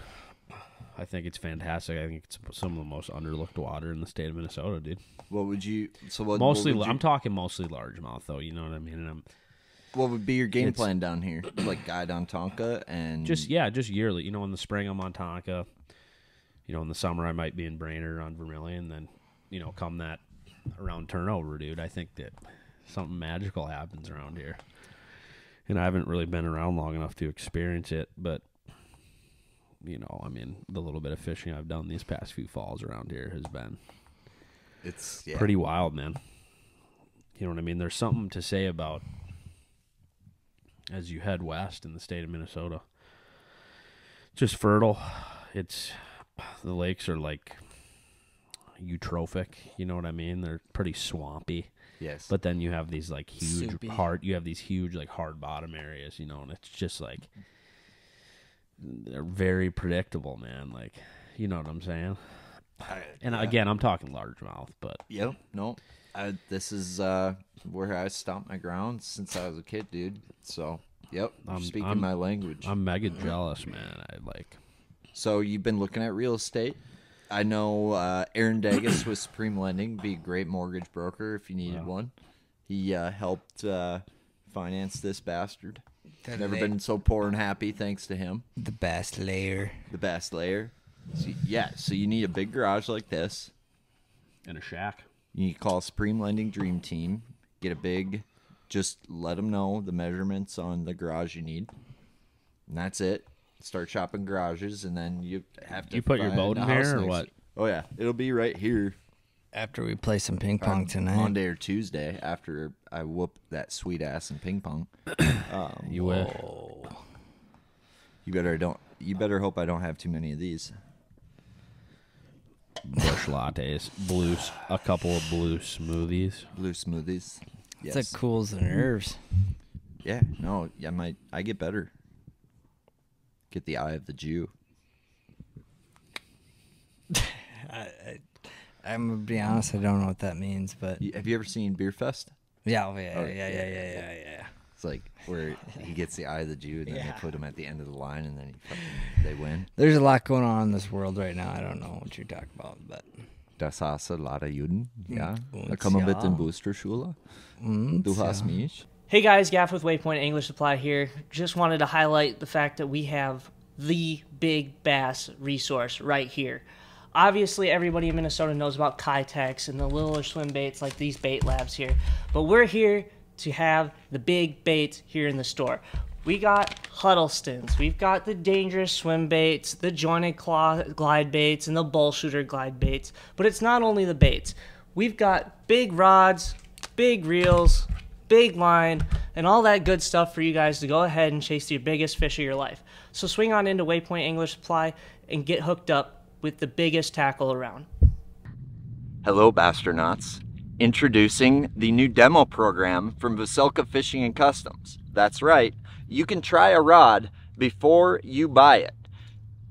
If you're fishing the Team Trail or the Champions Tour this upcoming season, you're eligible for this. There's no down payment, there's no upfront purchase required. Just contact Mr. Vocelka before the event, and let's say you want to try a new hair jig rod out for Okoboji or Mille Lacs, or you need a new tube rod going into a smallmouth event, contact Mr. Vocelka ahead of time, and you can actually try that rod out and practice before you buy it. You have to return it before tournament day, though, unless you're going to buy it, because these things are weapons. They're absolute weapons. So that's the new demo program from Vocelka Fishing and Customs. Contact Dane today and schedule the finest rod using experience north of the Mason-Dixon. Ah. Oh, You know what? So it's interesting. Like, we all have a spirit animal. What would you say, like, your spirit animal is? If you had a spirit animal. probably a wolf. You know, I feel like I'm a timber wolf. You know what I mean? Okay. Yep. Absolutely. Yep. In many ways, you know what I mean? Yeah.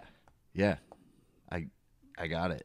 a lone wolf, or Lone you wolf, with, or or you yeah, with like the pack? you roll with the pack? I like to think that I'm a lone wolf. You know what I mean? Yep. Hunting down whatever I may be hunting down, but Yeah. Like a drifter. yeah, a drifter. Yeah.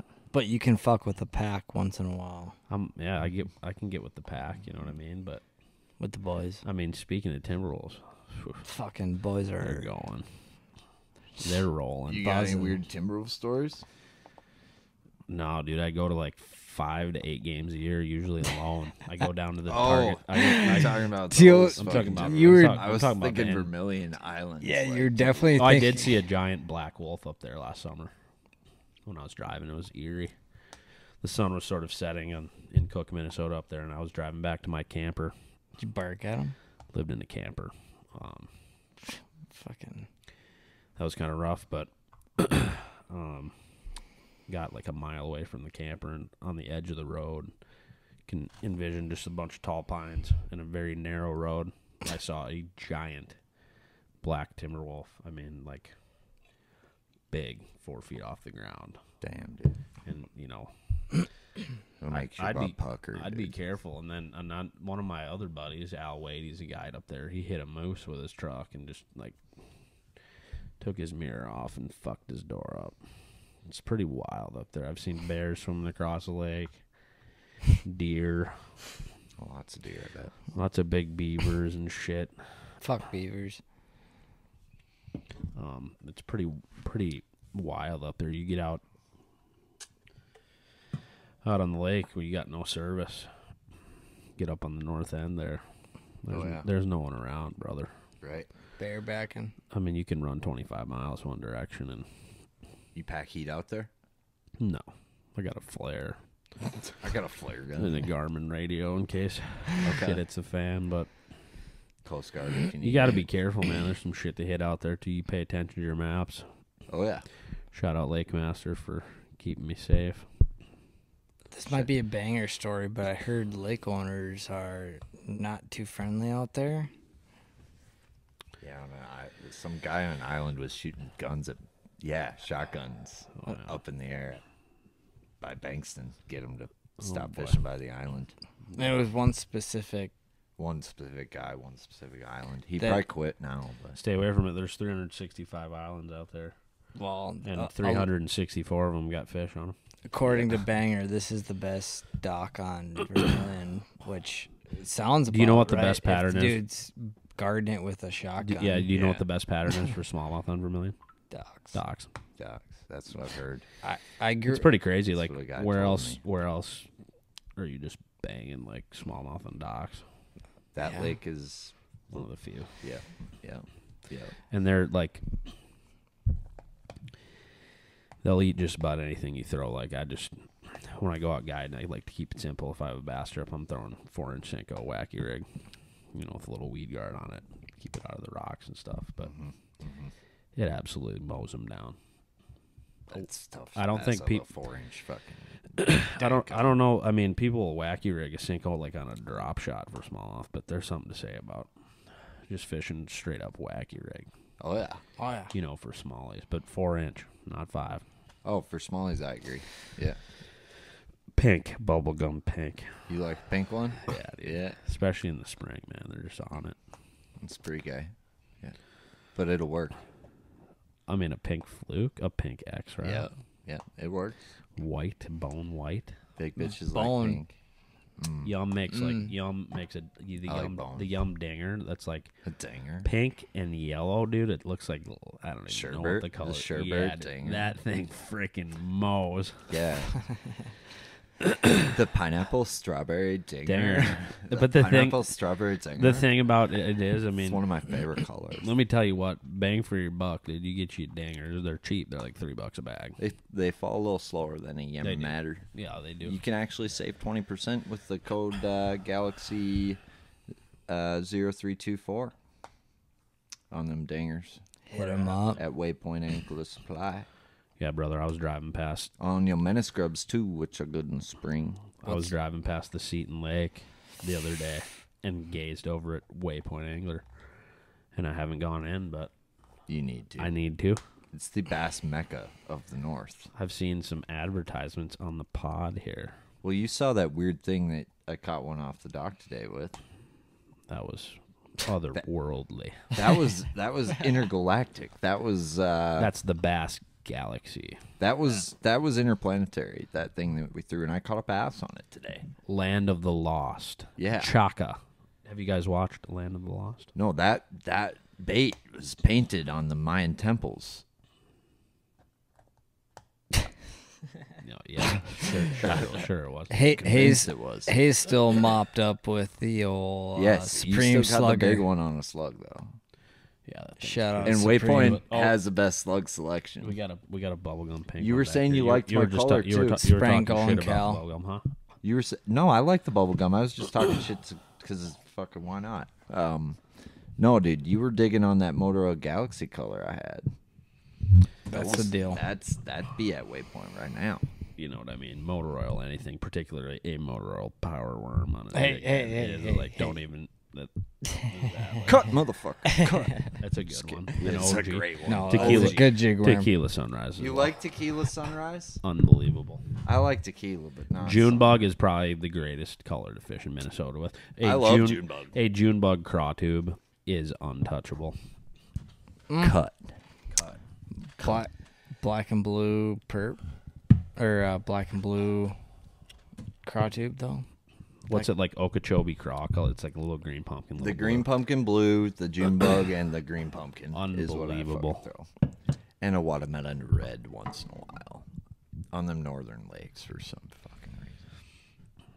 On Vermilion, orange, and black. When you're going out guiding, are most of your clients like, "Yo, let's go catch some bass," or No, I need some fucking walleye"? Does everybody want to catch walleye? Dude, 95% of the trips I do are walleye trips. And so you can see how that gets a little bit old. So like I said before, in my free time, I fish for largemouth. I go out and I throw the frog. I flip the craw tube. I throw a popper is a great guiding bait, actually. Oh, I bet people love catching People them love on it. that. And they don't have to be as accurate with it because it kind of calls shit into it, If they're on it, it's good. Like on the west side of Vermillion, there's a lot of bays. You know what I mean? Yep. Larson's, Muskego, to name a few, with big cabbage beds in the middle of these bays. And, in July, you can go out in the middle in the morning. Don't matter where they cast. There's bass blowing up everywhere. That's beautiful. We mow the largemouth, and there are some big smallmouth in the weeds out there. And the popper is my probably second option behind a wacky rig. Guiding for bass, I don't throw a lot of different stuff. What's your favorite popper? The Berkeley Bullet Pop, dude, is like absolutely money, dude. Have you thrown that thing? Oh yeah, I Never. got one of them. Never. Yep. Dude, Sounds like a real deal. That Really? thing is the real I deal. love I don't have poppers. any affiliation with Berkeley, but that Bullet Pop lasts, man. That thing lasts. Evergreen is kind of one of my. The shower blow? That's not popper. No, the evergreen. I don't know what it's called, but they got an evergreen. Have you seen the popper. Z-Man Hellraiser? That thing seems gay. We blasted him on it, dude. Really? Oh yeah. I think Waypoint's actually got some of those. I was looking at them. I'm like, God, could I catch a bass on this? Dude, Z-Man, Really? Z-Man's got the juice. They got yoga pants. No one has yoga pants. It's the best Ned rig color ever known to God, man. It's a good one. You like the big TRD or the little one? 2.75, brother. No tickler? Tickler No, or I- no tickler? What are we talking tickler? Oh, on the end, 3 little. Do you like the ones with the little No. ends? Nope, just a straight turd, Straight tubby, uncircumcised. uncircumcised. And let me tell you right now, fish that on that little Z-Man. That's a little screw head, 1/10 of an ounce. That's what I like. I mean, A little Peking Indian. Just fucking banging around down there. the lighter the head, the less you get snagged. On Vermilion? Yeah. Yeah, you know what I mean. That's a fucking There's certain thing. situations where I think where you're smallmouth fishing where it's almost like the heavier the better, dude. Like you have that thing on the bottom, they want to come suck that thing right up off the bottom. And the fall rate, I think, is a big deal for triggering them. You got to throw a stupid tube. I feel out like there. the fall rate for largemouth is more important than smallmouth. Really? Oh yeah. I only throw 3/4 ounce and 3/4 ounce jigs, 3/4 ounce Texas jigs for largemouth. That's it. 5/8 if I want to lighten it up. I'm really the opposite of that. You like the 1/8 and 3/8. I throw a lot of quarter and 5/16, and then I will flip a lot of 3/8, half, Yeah. 5/8, 3/4, but not as often. I feel like I will outfish that the way I fish. It's just in my mind though, probably. So with the advent of live scope, like now like where I fish in Brainerd a lot for bass, we're fishing coontail, right? Yep. Coontail is kind of a weird weed in the fact that it lays out like there's open spots, Right. the grass is shorter, but now the live scope, I'm not so much ever looking for fish with it, but I'm looking for the highest spot, and where the coontail comes up to its highest point, you know what I mean? And flipping at that, and that's become a big thing, for me, is looking for like high spots in the grass, especially if it's cloudy or windy. Jesus. That's like that's the deal. The juice. 3/4 ounce peg craw tube, June bug, or a You say pegged? stealth fighter. A pegged, man. I might have to cut that. Why are you cutting that? I don't know. It's too juicy. Yeah. Like You ever use the borderline. live scope for that kind of stuff? Yeah, Just that's like, probably what I use I- it for. I- That's what I used it for more than fish for a while. everybody talks about the live scope in, sharp shooting, casting Right. at fish. Video gaming. It is debatably more effective at just Structure. structure. Really good at that. Placing your cast on structure, I think 360 is cool. It's helpful, but it's not even close. Like Throw it on perspective. yeah, and I mean, yeah, it depends. You know what I mean? I gotta fuck around with it more, but there's definitely still a place for 360 and shallow water anchors, I think. yeah, Yeah, for rocks too, especially. Like, you know what I mean? I think that's a big thing for like if you're fishing a rock point or something, just to get I don't know. the perfect cast. Just need a jig head minnow. You need a forward and a perspective. I wish they deuce would make up that front. in one deucer. Why don't they make that in They- one deucer? They absolutely will. Because that's what. Yeah, you they need. want us. They want everybody to buy 2, and then they'll make that one, and everybody will buy that one. You You're look at breaking you look at perspective, and you'll get the lay of the land. You look at forward, you'll see what the fuck's swimming. It's a No, but you you've get got the a lay, you get the protractor. lay of the land too. I think forward is more effective than perspective. But imagine, I'll argue that they're each a protractor. not too terribly, but I'm just saying, like pulling up to a. Let's talk about grass. Ineffective. Perspective would be ineffective in grass. Not true. That touches the surface or touches. Well, that's high, really tall. yeah, grass. yeah, really, That's what I'm really talking, thick like, grass. thick yeah, grass, like yeah, coon- yeah, yeah. coontail. But in general, I when don't you're fish. talk- I don't fish the edge. Is what I'm saying. in this area, there's a lot of clumpy coontail Yeah, that's fair. in 4 to 6. And the perspective. And the perspective yeah, less than Hey. 15 Yeah. feet is what he's talking about. No, not even that. Like, ask Alex Wolf. 28 feet of water perspective. I was using it to what you were saying before, finding the high spots of coontail in 28 feet of water. Really? It's coontail. And you were looking on your perspective. It wasn't much because it was kind of distorted. All of a sudden, you'd see like a clump and Yeah, be like, okay, that makes sense. There's But- there's a coontail. You could spot do right that there. with forward What- too. But though. I'm going to argue forward's better. Correct. Because you could but do it with both. you can make a more But in precise cast. perspective, it shows you like 360. It showed you like it Dude, laid out. It's like the high situational. spots. Eh. It's very situational. Very It's situational. situational. I think is Very. something that we should put out there. It's a geometry. Like we're talking geometry here. You've got a protractor this way. That's forward. You've got a protractor this way. That's perspective. When you're in that 180 situation, is perspective. when you're in that flatter situation or a situation where that perspective is going to give, like that perspective is better than forward in certain Live. situations. It's live. However, that not forward- 360. Yes, that's what I'm referring to. I know. Yeah. I'm just saying. Yeah. But everyone argues the 360 is so much better, but it's not live. It's you're looking and trying to gauge. The Okay, thing that about- boulder's. I think it's right here. The thing Is it a about better 360 pic- is better the depth picture? factor. But is it a better is it a better It picture depends how with windy. 360? Depends how windy it is. Yeah, if you're going like and this. well, same with live, same with perspective. And then it also depends how deep it is. So that's the thing where that 360 probably has a leg up, is because you don't have to adjust anything, and it works up to 40 feet of water and as shallow as you want it to. You know, versus live scope perspective on the standard shaft mount. It only works real good But up you bo- at you- 12 feet. So you you're boys- looking at the top of coontail.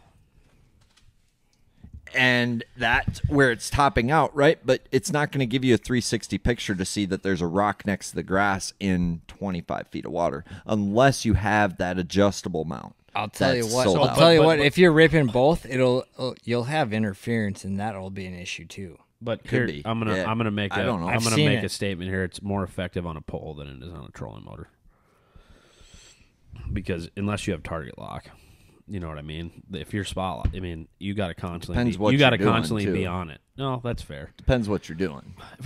If we're talking, If you're let's- guiding, let's shift. I'm Let's sure you're right. let's guiding. Shift, yeah, let's shift gears and talk about perspective. Like in the walleye world, springtime, the fish are on sand. There's probably nothing better. I could imagine it being, and I've seen it being extremely effective. Like here's all the fish in front of you swimming. Like You and can see which like- way they're going. Oh yeah, it's like it's deadly effective. Like I've seen it. But when I'm talking are you bass- talking? Are you talking fish or talking lay fish. of the land? No, I'm just talking straight fish. 'Kay. On sand, they stick out like a sore thumb, Oh yeah.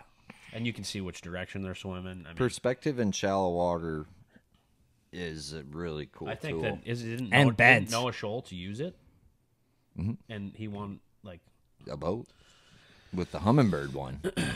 and people shit on the. You know, I think That dude's got it wired right. That dude. It boils down has, to- like, really good. Yeah. It boils down to who you are and what you're comfortable with, and Dude, it's like the gun laws thing. Like, oh, we should ban guns. Like, it's still the guy using the gun. It's like live scope's a gun, dude. I mean, That live scope's a gun, bro. that, Live bro. scope's a gun. That's Is it live scope's fault or is it the guy using it? He's that Well, good with it. Randy Blockett would say that it's live scope's fault. Well, I hope he's at the next gun restriction campaign whole thing. lot of spew. Yeah. Like, I hope he's also trying to restrict guns then, because that's that train of thought. But like It's hypocrisy. there at the end of the day, each piece of technology is a tool, and for a guy like myself, I don't have all the technology right now, but 5-6 years down the road, whatever, I'm gonna have all of it. There's no question about it. I'll have as many. I mean, some of these Bassmaster guys got fucking 6 transducers. in their 7. boat, you know what I mean? Can you blame them? They're trying to win money at the highest level. I would too. You know what I mean? At that point, yeah. It's yeah. like they're not fishing the. At what point does it start know. like your transducer start interfering with your transducer? Already happening with this. I know it is, but I'm not trying to start some shit. But I'm just saying, like, it's gonna get to that point where it radioactively. Dude, but nobody talks about it in walleye fishing. It's just bass fishing. What about walleye fishing? I mean, Like 'cause we, you like see- we talked Walleye about fishing before. just doesn't have the footprint. I think that's all there is. On a I think national that's- scale, that's but all I'm where saying. we live in the 100%. Midwest, it's debatably more popular. It is probably more popular than bass fishing. You I what don't mean? know. On a I don't whole- know the numbers. And so, like, There's more novice anglers walleye fishing. recreational, There's That's more true. recreational walleye Yeah. fishermen than recreational Recreational. bass 100%. fishermen. so 100%. but I just think, how come in the walleye world there's not some big dispute about it? Like, Because the average can take walleye guy is balls not deep. fishing for is money. not Yeah, balls yeah. deep as we I are. hear you. Yeah. Type of. No, I hear you. Some of them are. They're not in the Bass Galaxy. But, like, you've got, I mean, them walleye guys are fishing for a lot of money. Yeah, I they're mean- fishing for $100,000, dude. They are. And you can't tell me there's not some sorry old Blockett walleye guy not bitching somewhere. Does he just not have a YouTube channel? Well, Like, I think it's the same kind of thing with the walleye as like these new guys getting into the elites. All the 9 whatever anglers, a lot of rookies are like pretty good at live scope. They're good with the technology, and you can see the people that are winning at the highest level of walleye fishing, which is the NWT. It's the same kind of thing, dude. They've been around a little longer, but they're good with the technology. And now trolling has turned into casting, dude. And that's just all That's there is to it. crazy. And that's a Yeah. massive thing. You know what I walleye mean? has gotten more bass fishing like Oh, than ever. absolutely, dude. It's you like, and that's why like it's gonna your best, way to learn how to catch more walleyes is to probably bass fish a little bit. You know what I mean? Like, Well, Tom Wynn, do you know who that is? yeah, the guy's a hammer. And he was a bass fisherman before he was a walleye angler. Look at Jay Shakirit's dad. Yep. He's on the national walleye tour. Nobody, I mean, Gordon Fothergill, Legend. Easton Fothergill's dad. Legend. Legendary walleye angler. but Lake Pokegama, grab- Lake yeah. Pokegama is an unbelievable walleye fisher. I know we talked about That guy's earlier, been doing the minnow deal longer Since Nam. before we were beaten off. but the sharpshooting with minnow pounds walleyes too. Oh, yeah. Fake minnow, not live minnow. Glide bait. Fuck. Glide bait pounds walleyes too. I've watched this clown. Dude, we're giving it away on the Bass Galaxy. I hate to say if you're a walleye fisherman listening to this, I hate to say it, but I've watched this clown over here. a 3/8 ounce golden shiner Z-Man jackhammer is the best walleye bait ever known to man. Spro, Chad, Bone. Dude, the Z-Man is at the Evo. That thing's solid, dude. For the price, You like it? for $10, that's solid as heck. You know what I mean? Because it What does brand? What brand? Z-Man? Z-Man. It's the Evo. It's like a like a low end jackhammer. You know what I mean? That thing's solid. It's a working man's jackhammer. I just picked up a Rapala jerkbait the other day at Fleet Farm. What's the new jerkbait that they just dropped? I can't remember the name. The Maverick, the Rapala. Yeah, Maverick. I think Thing's it is. unbelievable. Sobe was beating cheeks with it in South Dakota. Was he? We didn't catch big smallmouth, but It looks. It's brother, a we caught like 80 in 2 days. It's a suspending jerkbait. It looks pretty fucking dope. Looks like a Got some Vision weight in it. 110. Yeah, it looks. It has the same action almost as a Vision 110. It looks I've pretty seen the dope. shadow rat. Fuck. The most underrated there. jerkbait I've is the fucked- KVD. What is it? This No, dude, that thing. jerk That bait. thing mows. No, dude, I can't catch a fucking log on that. Just a walleye guy here in the Bass Galaxy. I bet it fucks for walleyes. I've never thrown it for them, but I can't catch a fucking bass on that thing. Jay Shakur, I don't know how him or KVD catch a bass on that jerk bait. I don't like it. You catch them on it? Yeah, I've caught a lot of bass on the KVD jerkbait. I got one in the truck. I almost want to stop right now and go and grab it for you. Dude, I've seen one. You don't No, need no, to. no, no. The elite jerk, like I don't know if you see. I'd I pick a gotta bring. stun I over gotta that. bring it in here. The stunner is a hell of a bait, but I've heard that's good. I ain't thrown that one. I almost thrown- I almost I've need thrown to it remove myself few and go and times. get this because it's in the truck, Go get it. Go get it. brother. Me and brother will talk. You talk for a little bit. You got to see this. We'll talk This thing- some- Go This get thing's it. legit. We'll load Go it get up. it. Just watch your step out. It's a little crowded. You- yeah, here I'll suck in. For just seeing. Dude, I like OG Power Pro. I really do. That's what I've been ripping. Have you fucked with the V2 Slick V2 or the Super fuck it's Slick? called? I don't like it. I like regular Power Pro more. So why is that? Because I got 8-pound Power Pro and 10-pound V2 Slick to You like it both. I don't have an issue with either. I use Suffix 832 10-pound white only. Really? Yeah. Once in a while neon green, but Why the 832?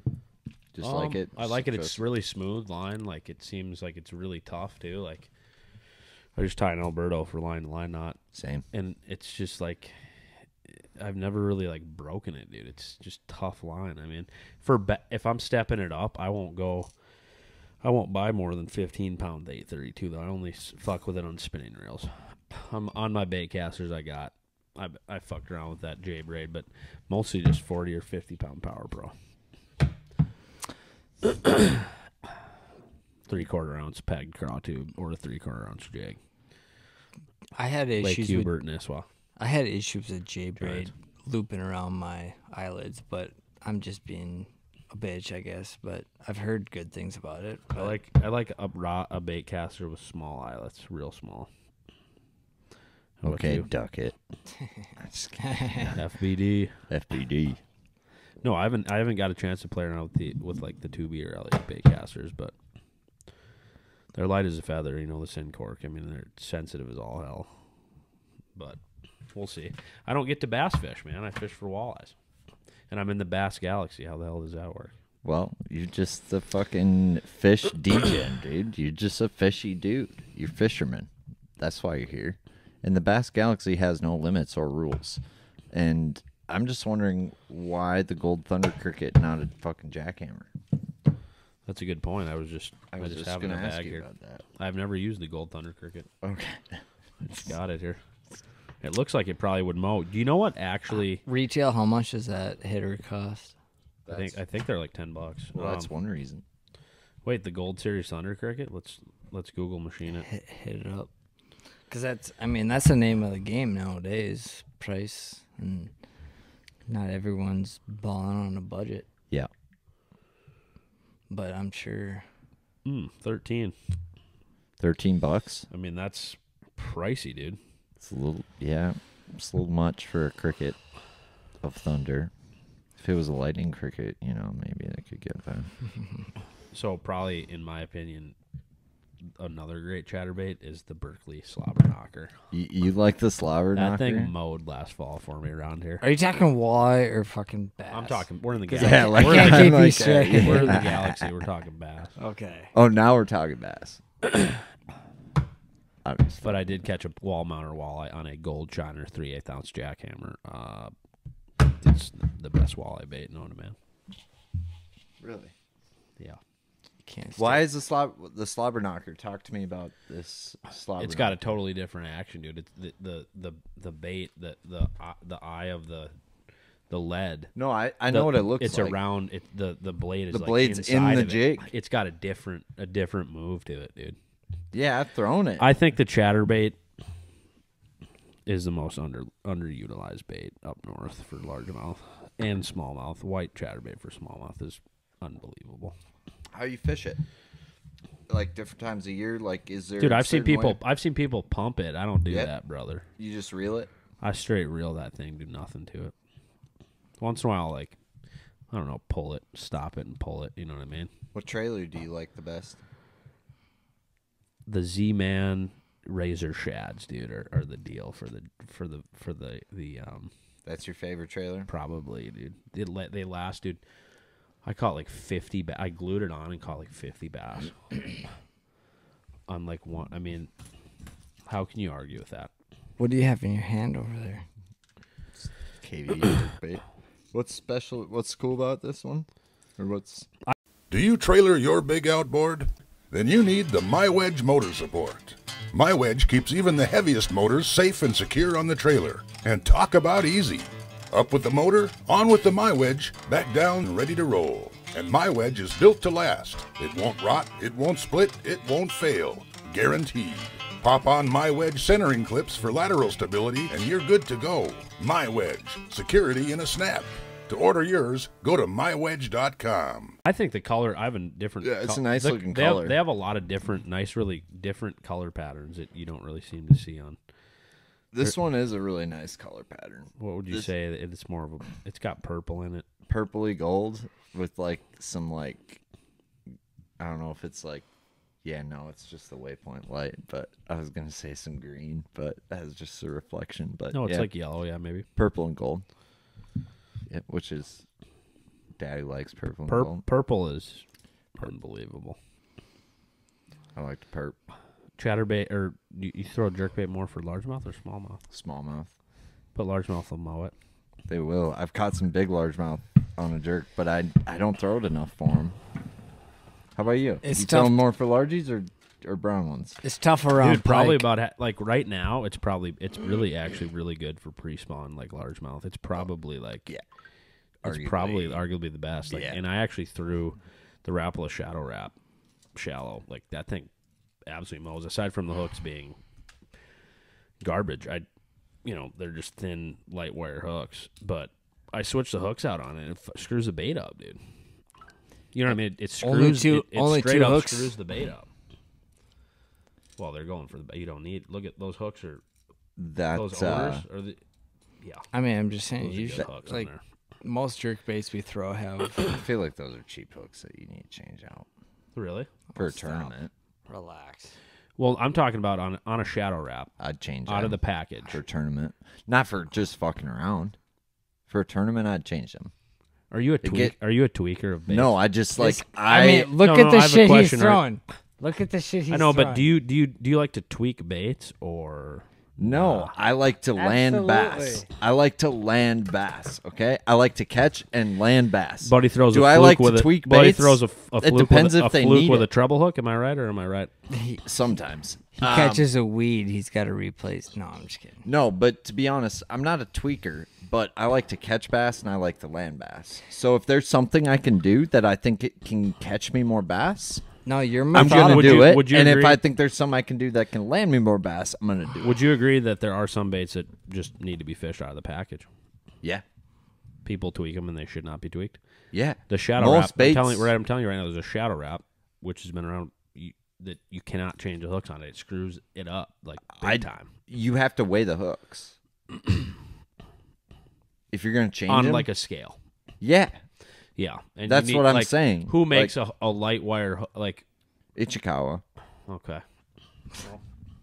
I don't know. I threw blade baits. Konnichiwa. best fucking treble hook out there is Ichikawa. I went with Hayden and Damien out to They'll tell you the Chequamegon. best treble hooks in Ichikawa. Yeah, but we were throwing blade baits, and Oh, yeah. they were tying the blade baits on with the hooks on with braid, which is really interesting. Obviously, then the hook can spin. Yes. and hell, we land a lot more fish. But I'm talking, we unbelievable were for a fishing blade bait. but we were fishing these blade baits like so slow to the point where it's like. Oh, yeah. like, and it's like what? It's my favorite. These it's one of smallmouth my are favorite eating like a bites. piece of metal off the bottom. Like Dude. you're basically dragging it. Like what? There's a day Hayden and I had on the bay where it was so windy. That was wild, dude. Dude, they'll eat a dead stick and a blade. Like they'll eat a piece of metal sitting on the bottom. Certain days, You'll let it sit for 7 seconds to get a bite. And some then- days, No. and then just a little. Wait, I got him. Dude, that's why smallmouth are kind of. I don't know, dude. They're kind of special. Dude, they're so much. Yeah, dude, they're autistic just like me, dude. You know, they can be fussy, but like other times it's like, holy fuck, are you absolutely like? I think they can be dumber than largemouth. What's I the, think what's they're the I easiest? think largemouth go from are the dumb, the smartest fish in the lake to the dumbest fish in the lake, like this. That's like my opinion on smallmouth. It's like this super hot chick that you're just vibing with, and all of a sudden, she's crazy. Fucking bust your door out or something, and like, whoa, what the fuck happened? Like that's a smallmouth, you know. I hear you. There's more ways to catch a largemouth, therefore that's why I kind of lean towards the green ones. Or is there more ways to catch smallmouth? Let's talk about it. If you have trust issues, green ones will be your friend more so for sure. I Buddy- got trust issues, but I love Buddy Hayden fucking hates the brown green. ones, so. Buddy We all Hayden got hates the trust green, issues. huh? We all got trust issues. Don't fucking. Can't trust this world. Can't trust anybody. No, but dude, I'm jealous because them boys are over there in Wisconsin mowing like 100 largemouth in a How day. fucking dude? And we're sitting here like Hayden- we're Fuck you, Hayden. We're sitting here On like, the record. I literally brother, just you got a said you don't snap. like the green ones, but there you are mowing 100 of them down. Fucking the bearded dragon had 2 6 I'm jealous. pounders yesterday. He had a 31-pound bag for Paul five. He did. fucking It was Bunyan has unbelievable. been whacking Bunyan up there. 31 pounds, Shout out to Yeah. fucking Damon. Dude, Damien, hardcore. I wish I could pronounce your last name, but I can't. legal bass chasing. Those boys fuck, know about the throat goat. the throat goat. God, they're fucking out. I chopped lit- some ice with them. Speaking boys. of Hayden, I was literally just I just opened up a Snapchat of him smoking a cigar with the beard dragon with fucking smallmouth. Fucking clowns. Dude, they're whacking them, and I'm so jealous. Minnesota needs to get with Wisconsin and Teal- open Teal- this motherfucker Yeah, up. no, it's Imagine a if we matter. could legally bass fish. We already before talked. opener. We already talked about this, but what's the point of having it closed? Like, No, here we go. I mean, yeah, there's no but, point. But Let's no, fish for yeah, more we were not than gonna get beds. into that. No. Teal, what do you have in your hand right there? It's like a minnow prototype that I cannot speak of. Really? Where'd you get it? NDA. No, I can't say. I like was Holy sworn to. Yeah, no, this is like a big deal. This is like super top secret minnow, What's your guys' feeling on the? but it'll be coming this summer. What's your guys' feeling on the Major League Fishing versus Bassmaster? If you had the choice to fish one or the other, what do you select? Bassmaster? Really? Dude, never. it's- Bassmaster or die. Going Like, with the numbers. Look at the numbers. dude. Major League Fishing is a dying ship right now. Yeah, they're struggling. If you can't see that, then you're guiding on Vermillion too much. I have a question. If you put Jacob Wheeler and Dustin Connell on the Elite Series, They're going what to do really well. What happens? They're going to do really well. They're not going to be bad. They're going to do Can really they, well. Can they win? Yeah, they can win. Absolutely. They're two of the best anglers in the world. No one denied that, and I'm not denying that. However, MLF's also propping them the fuck up. Tell And me- there's a bunch of beef and rumors about that. Tell me how many So- guys have been in Bass and begged to go over to MLF None. versus how many guys have been like, okay, what's my contract? How many fucking Dude, dicks I gotta suck off to get over? Who to stayed? the- I mean, Fighter, Zaldane, right? Yep. And there was like 2 or 3 other people, right? When that split. Okay. Like, well, Well, let's look who's at the ba- guy who who's talked. coming back? Right? Let's look at the guy who talked in MLF. The MLF angler who talked. Let's look at what happened to the MLF angler FBD. who talked.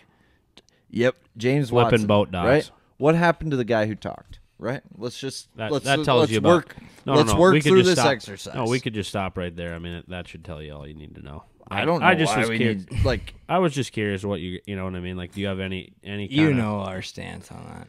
Well, I know. I wanted to ask because I was genuinely curious. You know what Like, I mean? at the end of the day, you've got one guy talking, and then he gets suspended for 3 years or something. Right. And he's Okay, got to so requalify. my question is a what about disaster. the other anglers right now? Who there's so much to be said yeah, that that's true. people are way too afraid to talk about. They got their because tape over their mouth because of their careers at the end of the day. And thank God James Watson has the promotional and marketing career he does, or he'd be buried. No money. No What- money. hey, Because it's a business. So it's a let's business look at at the end there's of the day. 30% of anglers who, if they took that move and talked, they would need to bank off enough of the following on YouTube and the virality of that to make up for the lack of career they're going to have, because they no longer have to can fish on the highest stage. They have to fish the opens or fucking MPFL or some Is shit. it harder to get to the MLF top level or the Elite Series top level? Well, let's look at I feel like McMillan. Look at McMillan. Fucking is in that McMillan's- same look at kind of McMillan's. category. I don't even know who that Brandon is. McMillan. Oh, Brandon, yeah.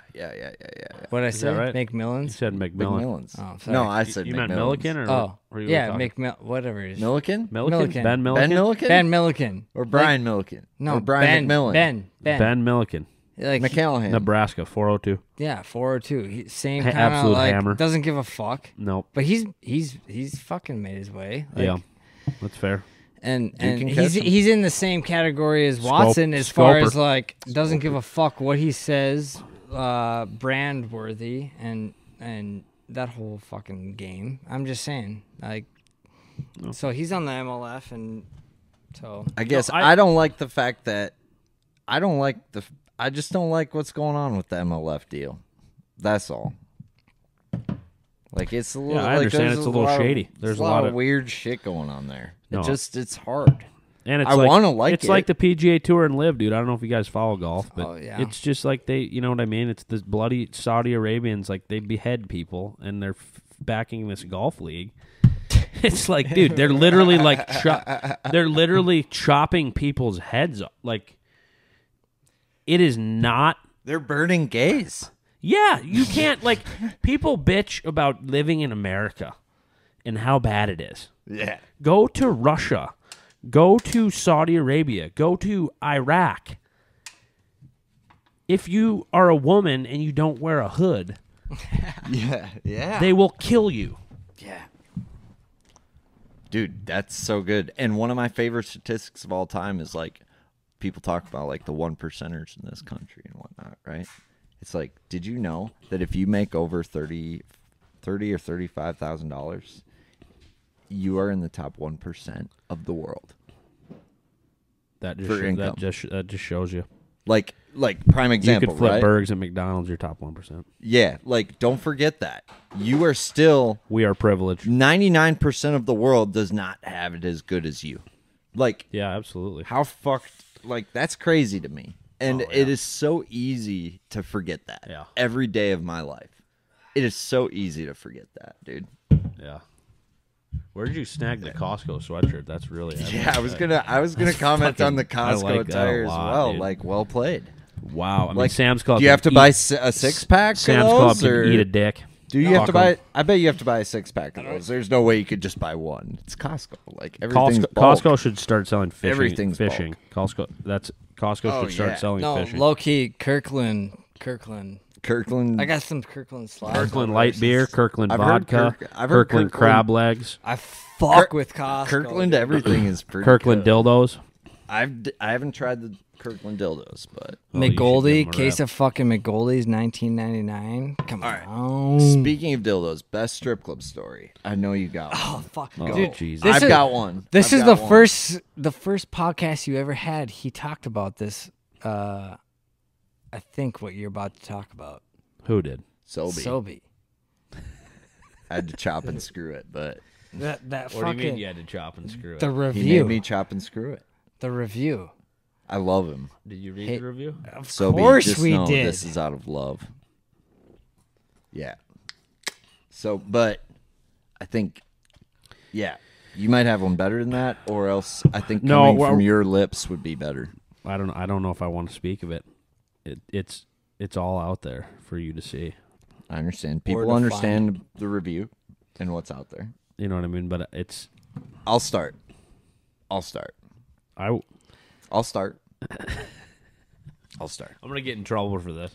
Are we talking strip club Yep. stories? Best strip club story I you got been? was, yeah, I don't like them, but I've been. Why? It's a waste of money. We were in one about 3 weeks ago. Not gonna say who or where or why, but a buddy of mine, Justin, spent a bag. Money pit, dude. Spent a bag. A band. And let's just say that they were allowing some touching and Okay. different things going on when you are able to spend a bag, which Love to me that is a shit. little bit suspect. Well, I mean, Fires me up. yeah. Yeah. I don't know, dude. It's somebody's daughter up there, you know? Well, fuck. At that story, wasn't it the mother and the daughter? A duo. Yeah. A mother and daughter. Yeah. Only in O'Connell, Wisconsin. No, best one I got was North Carolina at our buddy's. I won't mention his name publicly. Oh, well, but we're mentioning Sobeys. Jut. We can cut his out. No, If fuck. it's a deal. Fuck. I'll get murdered. I'll throw Jut's name out there any day of the week. Jut's bachelor party. Yeah. Yeah. Fuck him. All right. So Love you, Jut. So diehard Vikings fan. Diehard Vikings fan. So we're at this Purple gentleman. and gold. Yep. So we were down for his bachelor party to watch the Vikings play the Panthers. Carolina Panthers. And Did we're they at, suck at the time, or were they good? No, they're good. They won the game. yep, they won the game. We didn't know what was going on, but So we went to this gentleman's club in North Carolina, right? And pretty classy establishment. You know, I won't say anything bad about the joint. It was, you know, cultured. It was nice. It was nice. So we just start buying Jut shit. Cultured. I remember that. That's a party. So I remember there was this one stripper, and I had like $60 in my pocket. It's a good investment. And I was like, "Hey, come here." So he's a diehard Vikings hey, fan. come here. So I like, I need you to do Hey. something for me. Candy. Hey, lady. You come here. No. I said, "Excuse me, darling. Come over here." And I was like, "I need you to do something for me." She's like, "Yeah, no problem." For money, obviously. So we talked through it, and I was like, "I need you to, you know, get through the song. I need you to get him good and hard, okay? And as soon as you do that, I need you to get into his ear, and I need you to whisper,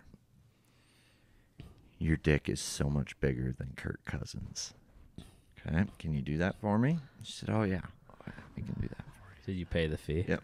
So I paid her, right? I pay her, and she, you know, next thing you know, song's on, and she walks over to our friend and climbs on top and starts doing her thing. Next thing I know, you know, song's going on, and next thing I know, Jut, all of a sudden, he's like getting a lap dance or whatever. Next thing, he just like looks over at me like, "What the fuck, dude? Like, what the fuck?" I was like, fucking laughing like drunk or whatever. Song gets over. He comes over. He's like, "Dude, what the fuck?" I was like, "What? What'd she say?" He's like, "Dude, like mid-song, she like gets into my ear and she's like, 'Your dick is so much bigger than my cousin's.'"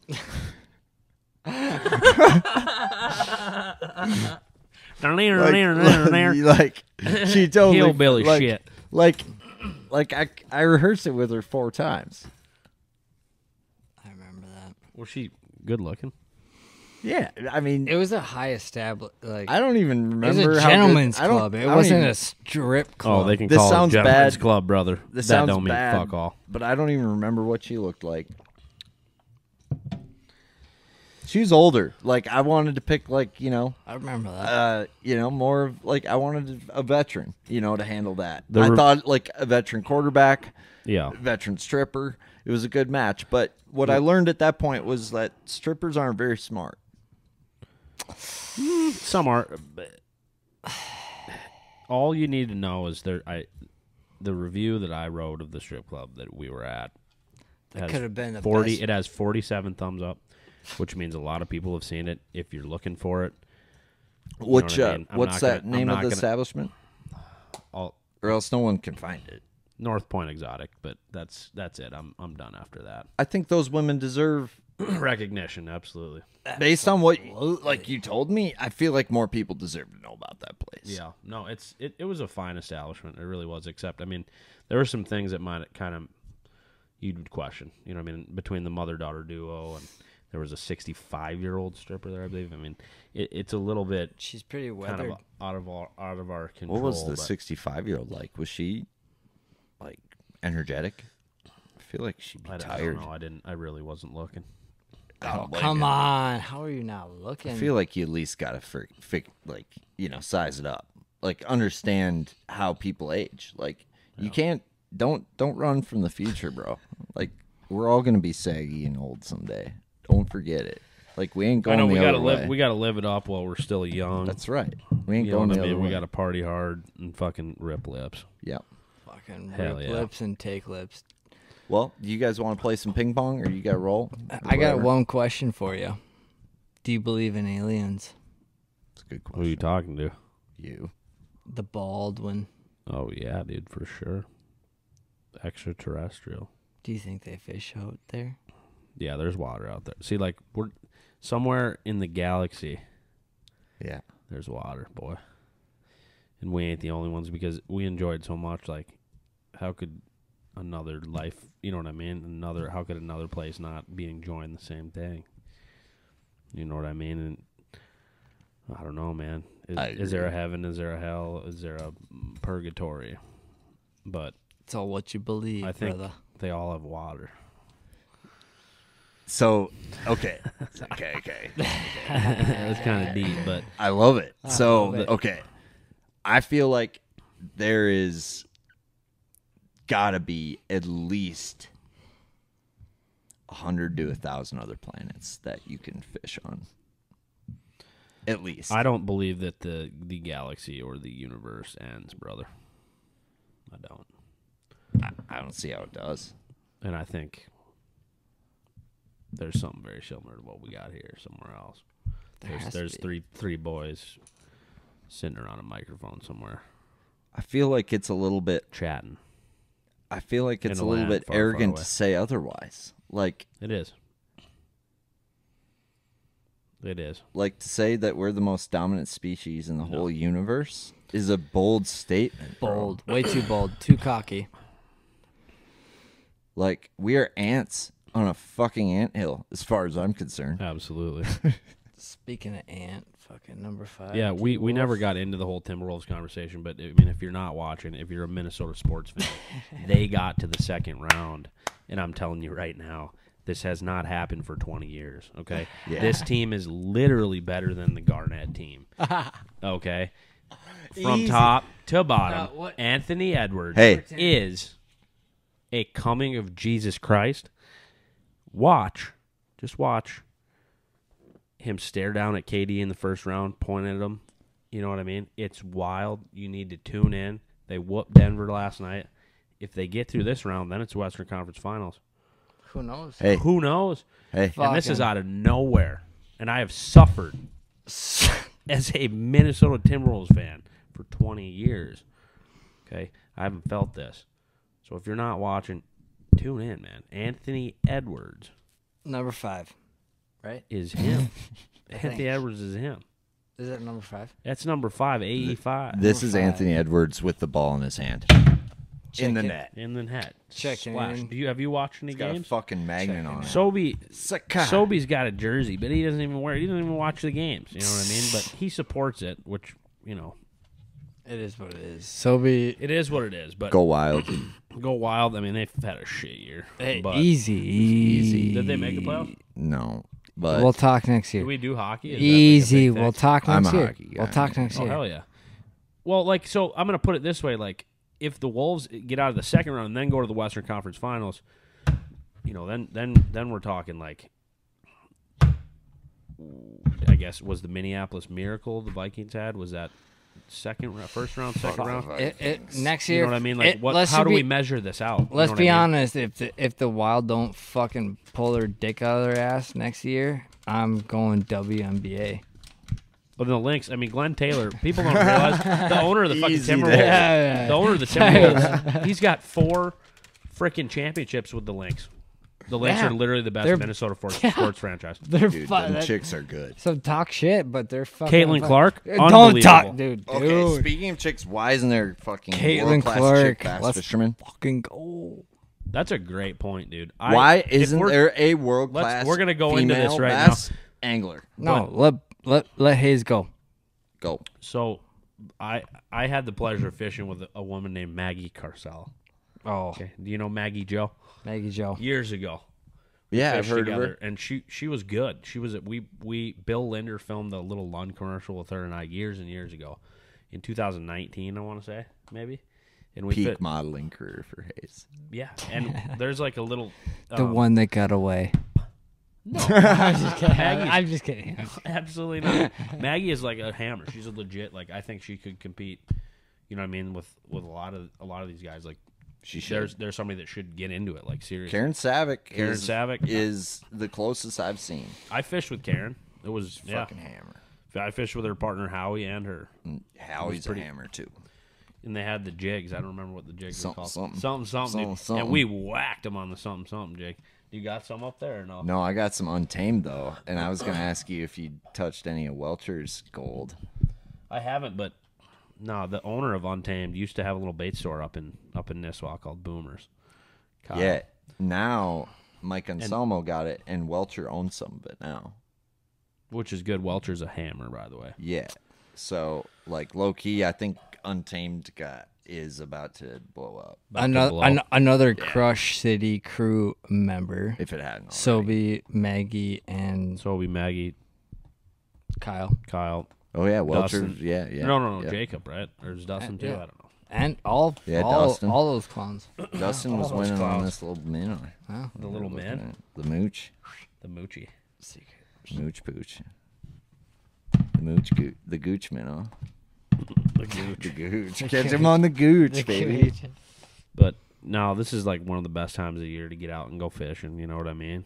Dude, Openers come and opener's here. You caught some bass off the dock. we did, dude. And like Call just to be able Hallelujah. to wet the line for some largemouth. Dude, it's good to get the dick Smallmouths. hard again. Yeah, dude. Yeah. But yeah, dude, you just gotta get up every day and go fishing, dude. I respect your hustle, dude. I respect do. I I do, respect Hayes. your I do.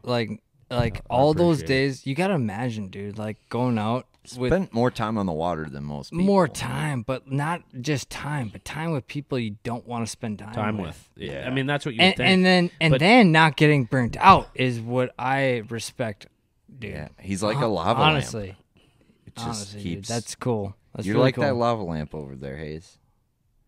Just flowing with Look the at that wind, Keeps Big on glob. flowing. just flowing like the Cinco in the rain. And it's like I think I'm gonna get sick of it, and then I sit down And then you're like, what should I do, and I'm like, what should I do? Well, I got to go fishing, and so it's like, dude? wait a second, this is screwed up, man. Like, This is fucked I up. might guess in my life, there's no plan B. You were born. Well, I'm gonna figure out how to go fishing every day, and make it work and survive. Like that's all there is to it. There was no plan B in my life. Dude, that's I fucking this epic. is pretty severe, and I've told people this. This is pretty severe. I'm gonna go ahead and say it, but if somebody told me I couldn't fish, that'd be the end of me. I'd make sure Pull the plug. I'd pull the plug and make sure that's Yeah. What would That you? is how committed. Okay. Well, not committed. 100%. This is it. What would you do to keep fishing? What? Nothing. What's a? No. Okay. Like, would you chop your dick off if you? Okay. So if a guy comes up, he says you can never go fishing again unless you chop your dick off. Would you? I wouldn't have a penis. You wouldn't. No. I don't think I would. I think Well- I'd chop it right off. You know what I mean? I'm not gonna- It sounds. Know It what I sounds mean? freaking insane. Like, yeah. And like you might be watching this or listening to this and thinking this guy's fucking. Well, hold nuts. on. And you're right. But we are but fucking. we are nuts. fucking nuts. Yeah. But like, so it's more than a passion. It's more than a lifestyle. It is literally the blood. It is literally like the heartbeat. I can't function unless I'm in a boat. And when It's the I'm essence. guiding, I'm not always fishing. Like it's just like You're thinking. I don't know. Learning. I'm You're on the learning. I'm on the water, or like even like here we sit around these microphones. We're talking about fishing. Like Yeah. I just love every angle of it, dude. It's a. You know what I mean? Like That's It's inspirational. oxygen. That's it's cool. It's a breath of fresh air. It's how we. It's how we live. And depression's real. And yeah, it most people are depressed because they probably don't go fishing enough, and their wife's got their dick in their fucking purse. Yeah, and that's why I'm like I have like commitment issues. I feel like Smart. Me too. Same. I couldn't give my time to somebody unless they understood. Like this guy sounds insane, but like fishing comes first. Do you know how hard that is? is? Nuts, but Oh man, ladies. I've been in that room of like where you have to like prioritize, and fishing's at the top. You're not gonna lie about that. You have to be honest. Honesty is the core of every relationship. But honesty can get you in trouble, yeah. Teal, I can't even imagine. which is why you got to be upfront You're, and you got to be overly honest. I can't even imagine. That's And, how I like, roll, dude. This is why That's why I'm single. I can't imagine your conversations. I try to envision. Most tournament anglers and guides are not covered fully or properly. Most insurance policies don't cover exposure due to tournaments and guiding. Taking the chance of using the wrong insurance gives the insurance company an out when settling a claim. How will the insurance company know that your fishing tournaments are guiding? Well, social media is their number one resource. And guess what? They use it. Lake Country Insurance offers one of the only products that can cover both tournament and guiding use in your vessel. Anglers don't seem to hesitate spending $50,000 to $100,000 for a boat. Why risk that large asset, all because you wanted to save a few extra shekels? Are you nuts? Call the folks at Lake Country Insurance today and make sure you have the proper coverage for your boat before the unexpected happens. Call 612-285-3113 today or visit their website, lcisagency.com. That's lcisagency.com. In my life, I'm a like, hard man to love. with a woman in it, and it's just tough, dude. Like, I don't think they could. I'm not sure that they could. My name's Hays Baldwin, and I'm a hard man to love. Yeah, I don't think you understand, darling. sweetheart. There's 365 days in the year, and 363 of them, I'm on the goddamn water, except for Christmas and Thanksgiving. Goddamn right. Sweetheart, I clean 500,000 walleyes a year blindfolded. Harvest season, baby. I have a bucket up at the resort I work at that I put my harvest in when we come to the dock, and it says International Harvester, INTL Harvester. Teal, we need to go up and fucking And, get a guide trip with this Yeah, clown. you need to call me this summer, and we'll do a little harvesting. You could come up when the trolling bite is on if you want to learn about lead core. It's kind of interesting. You could come up when the bobber bite's going. That's a little bit more fun. I want to come up when the beer's fucking buzzing. I gotta pee. Yeah, you go I've ahead. been holding out. Hammer, hammer down, bro. I have to go. Hammer down. Hammer down. You But, guys, yeah, you you- guys carry on. We don't have too much longer, but Carry on. you can take a leak and we'll fucking man the dilla while you're fucking haze. Hell yeah. Dude, fucking all night you fucking slinking the biggest one off the dock. Yeah, dude, that's pretty cool. What Making was you that? gas. What was that? Four pounder? What's up? 4-pounder? That was a 4-pounder. All day. Yeah. On the slug. Shout out Taylor Sprangle, you fucking clown, and Cal with Supreme. What I will say is before Ron Linder passed away, I was in his garage. He had a bunch of tackle, and there's a guy named Jason Alshire. He's like the captain of the Wayzata fishing team, I think. He bought a lot of Ron's stuff, but Ron had boxes of Sluggos, like original Sluggos. And I tried to get my hands on some of them, but they were accounted for. And so seeing this thing up close tonight sort of brings me back, you know, and I actually remember Ron talking about them and how effective they were. You know what I mean? I almost like this better than the Cinco. Dude, in this, like right Do you know what I mean? I think it is more versatile. It is. 100%. You know, it seems like It's a catcher, dude. Seems like it would probably mow. Here's a 4-inch. Yeah, I mean, where can I get these is the question. SupremeLureCo.com. Yeah, they got a website, or Waypoint Angler Supplies got like the best stock of them. Cal, what's that clown's name? Cal. Cal. I haven't. Cal's a great dude. I don't think I've met him like yet, that but a he lot, seems like a cool dude. Motor oil. Comes through grass really good with that pointed tip, and yeah, like we've been catching them on the stick, on the dead, Do you ever- and shaking them. Do you ever Carolina rig that girl? Oh yeah, jig worm is like money. How about do you knock a little bit off the top before you put it on a jig head or what? Sometimes depends on the jig head. Drop shot, the 4-inch. Yeah, 4-inch on a D shot's good. Wowza.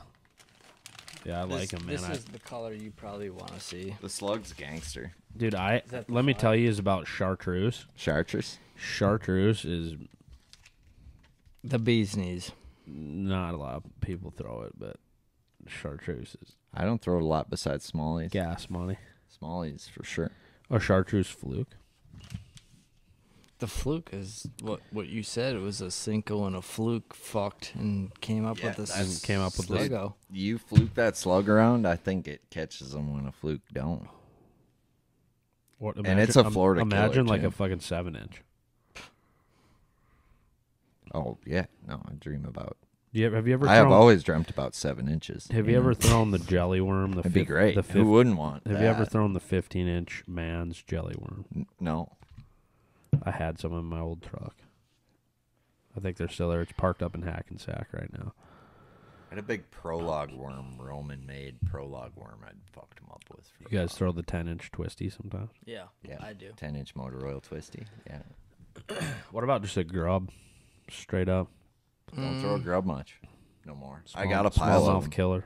I don't catch them on it when I do Just throw it. what do Jig, you- swim jig trailer killer. Yep. Yeah. It's good on Straight that. tail, one tail, not double. No, I'm aware. No, yeah. But the Yamamoto spider grub is the absolute juice. I'm dropping it. Best dock bait ever known to man. I believe it. They'd never see it under docks That's some ever. galaxy type shit. It is some galaxy shit. 1/8 ounce mushroom head or 3/16. Yamamoto spider grub, 4-inch. Skip that girl way up under there and just let her soak on straight braid. Or straight 12-pound mono, baby. You're going to lose less fish with the mono. Just a green pumpkin one, or Black and blue. The mono, I'm not kidding you. These old boys, like I'm sure Moyna and some of these old boys used to just skip that straight mono, boy.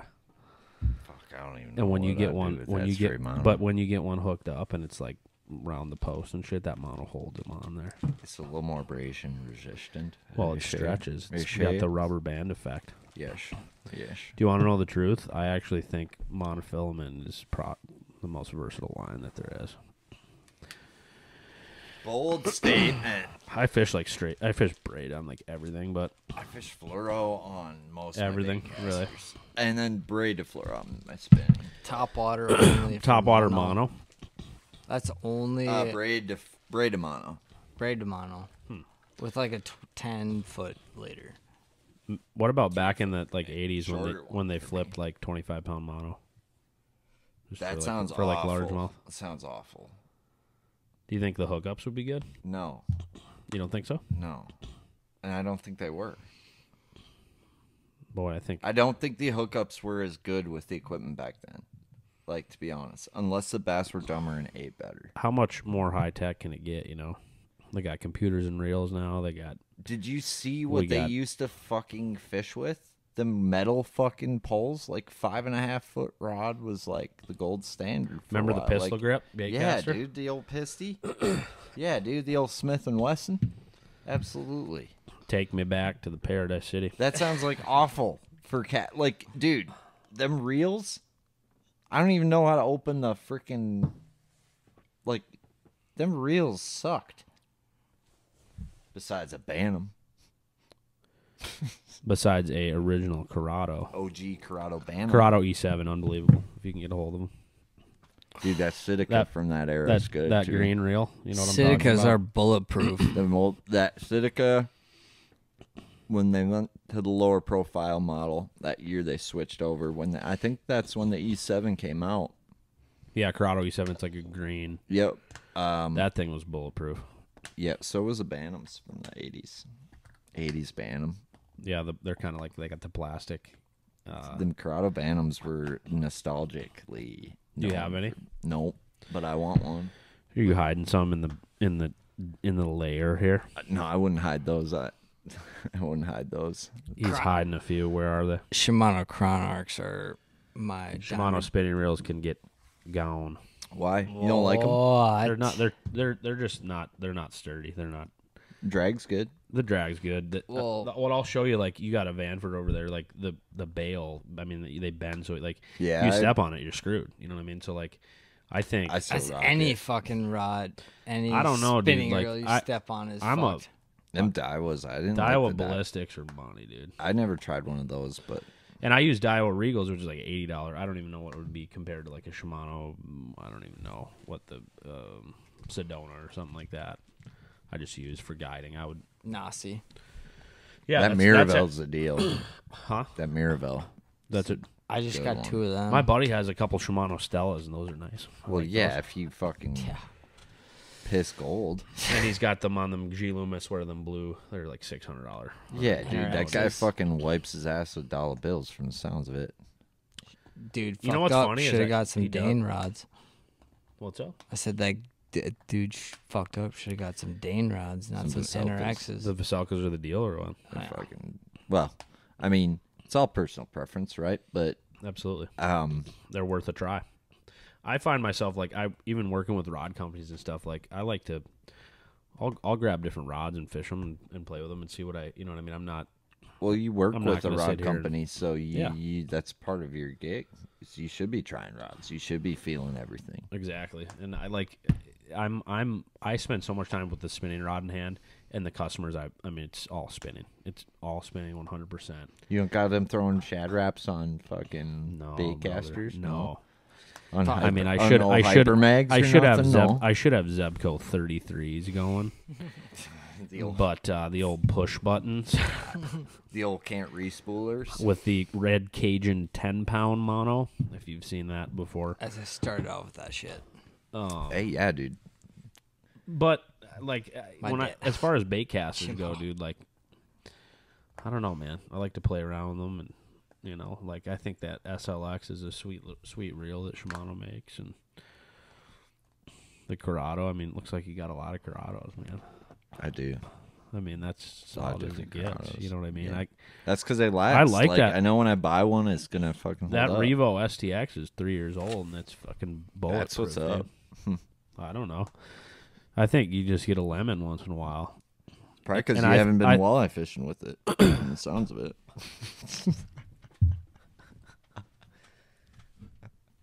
No, once in a while you But do get a lemon. The only real company that shit is Fluger. I mean, there's nothing worse, you know, on planet Earth than Fluger. But dude, they used to be the tits. yeah, the president, just the Yeah, that spinning reel. yeah, the president's spinning they've reel. gone down, Like, down the pooper. I remember my first bait caster ever was a Fluger Solera. And then I got a Pyrrhus. Okay. And then I saved up my lawn mowing money and I bought a President. One of my favorite reels of From all at the time. time. My favorite reels of when I all was a time. kid. They didn't hold up though. Really. That was when I realized I thought Flugers were awesome until they like didn't hold up. Then I was like, oh wait, there's more to this. One of the greatest reel bait casters that I ever had was a Quantum Smoke, dude. That thing was money. I loved that Seriously? reel. Loved the Quantum Smoke. I had a Quantum Evo XO too. Was that the name of them? Quantumized. I was Quantumized, but I think they've gone under. I'm not even sure are they even around anymore? No, they got smoked out. No pun intended. After KVD kind of probably shut the door on that. KVD's, Lose KVD's and team Strike lose. King. KVD was Strike King. No, he And- was Quantum. Quantum and Striking. Striking and Lose fucked and merged. Rather Outdoors. It's massive. Yep. Private equity, Harvey Weinstein, that shit, right? Big money. They come down. Okay. But- yep. So now KVD has to make a decision. Do I want to continue getting quantumized, or would I like to roll with these Lose boys and rock some Well, of these you know who Hypermags? else? Well, do you know who else rolls with lose is Greg Hackney. Yeah. And you're going to talk Well, about it. You're going to talk about a guy striking boy who's as well. solidified, but he's like solidified as one of the. I mean, he's Yeah. Oh, he's probably like one of the just a beauty. You know what I mean? And that, like, I don't know if guys like that are on board. You know what I mean? I don't know. Should say something about the brand, and I just don't think they get enough love up north. You know what I mean? You just don't see a lot of guys using loose stuff. I go down south though; it's like there's a lot down there. Dude, they cast far. They're great. They're good reel. That BB1 Pro I got over there, I've never cast a bait caster further. I really haven't. I think it's. I want to get one for my puppet master. We might have to go fishing with Hays Clown and go fucking test him out a little bit. Next October, we'll go bass in about 20 minutes down the road. That was an 8-to-1 ratio on that BB1? Yeah, I believe so, or 8-3. That's what I want for the puppy, for the puppet master. 17-pound sunline. Yeah, on there, I want to throw that. I should have fucking thrown that. I was a fluorocarbon hater like 4 years ago, dude. But dude, don't hate now I'm like, I mean, the only time I'll throw straight braid is like a frog, and then flipping like some real heavy cover. Otherwise, dude, like I'll friggin' throw some 17, 20-pound fluoro and flip like a 3/4 with it. I think it works great. You know I love what I mean? fluoro. I think there's just that little bit of give, or that's something about it that just presents the bait better, I think. Yeah, because braid is soft, right? Yeah, and it floats. Fluoro sinks. So you think about how that line bows. I mean, it probably don't matter on a 3/4. So we're probably, like, to be honest with you, but I think with a lighter bait or half ounce and under, I think there's definitely something to how the line bows and how you work the bait. Being that, like, there's a little give in that line, I do think you work the bait just naturally a little bit slower on straight fluoro versus braid. I think it's easier to overwork your bait on braid than it is on fluoro. What kind of knot do you tie with fluoro? So this is like super counter to what like the book would say to do. Everybody would tell you to not tie this knot. So when I say the knot I tie, like, I'm not saying that this is going to work for I wonder everybody. if it's the same as mine. I tie fucking polymer knot for everything. And I don't have an issue. I tie an improved clinch, which is like basically a fisherman's knot for round the loop 8 times through the bottom, through the top with fluoro. Never broken. Like it's a great knot. Like people are super anti-polymer with fluoro, and I get that. And I just haven't had an issue, and I haven't changed, and that's what I tie. And you tie the Alberto for line to line. Yep. Me too. Yeah. Because I can retie it tournament day. And no matter the wind condition, I know I can retie that bastard in less than 10 minutes. Versus a FG, and 10 minutes is a stretch. Let's be honest. I see Sobe tying that FG, brother, and I'm just like, God bless your soul, man. It looks like you're weaving a damn Bible. Like, it's unbelievable. Let me start the timer. This guy's and tying we'll these see FGs. here. And he says, "Give me a lighter." I'm like, "For what?" Holy shit! Like, since when? So You don't smoke, but No, I mean, I Sobe don't literally, smoke. I think it's kind of interesting. Like, guys will tie a braid to fluoro, and then they have like 20 feet of fluoro. Do you guys do that? I don't. I tie like a braid of fluoro with like a 5-foot leader or a 4-foot leader. maximum. So I don't have to reel it into the guides. My deal is stripper guide. I do not want the knot going before the first guide. I need it past the first guide on my cast. That's my only rule. Cannot be longer than that, because I've had it when it's pre-stripper guide. The wrong day, the wrong wind, it will fuck you. I've gotten to the point where I'm like tying 4-foot leaders, 5-foot leaders at most. Like, I don't like that, because then I can't retie my bait enough. good point. Yeah, I mean, I'm just using. So I tie it long. Like, the only reason I tie it as long as I do is so I can retie my bait without having to retie and try. So I can throw 6 lures on that leader if I wanted to, without having to retie. The Palomar takes a little more line than to tie that knot. I feel like it takes a little bit more line. I didn't think about that. Than an improved clinch. You're probably right. You know, or a fish, whatever you know. You're probably right. Like a simple knot. As far as change of baits is concerned, yeah. Wow. But I don't know, man. Like it's gotten shorter and shorter, and I think there's certain situations where I fucking throw straight braid, like under docks and shit. I mean, come on. You're not gonna snap off. First of all, like it's just not necessary, dude. When I'm flipping real heavy like coontail, straight braid. I don't know. I don't disagree. I think there's something Take a to black that. Sharpie and fucking mark the lineup. You guys do that? Like, I do that. Yeah, I've done that. Yeah. I don't know, man. It's all these tweaks, man. We're talking tweaks now. Dude, Kinda I'm talking Bunch ping of pong. tweakers. I'm trying to tweak your ass on this fucking ping pong table is what I'm trying to do. Yeah, dude, bring your bronchitis over that fucking ping pong table. Yeah. There's no time limit in the galaxy. No. Hays, thank you, brother. Is this the end? Really? Unless you're not done. No, it's all good. I could sit here and chat till the wee hours of the morning, but Same. I don't know, man. It's I need more pot and beard for that, but yeah, no, I hear you. Like, I don't know. I think that if you have the opportunity to go fishing, you need to do it. You know, Every day. don't take it for granted. If there was a life philosophy you would say you have and advice you would give to the world, what would it be? As we close this out, too. Cheers. A life philosophy.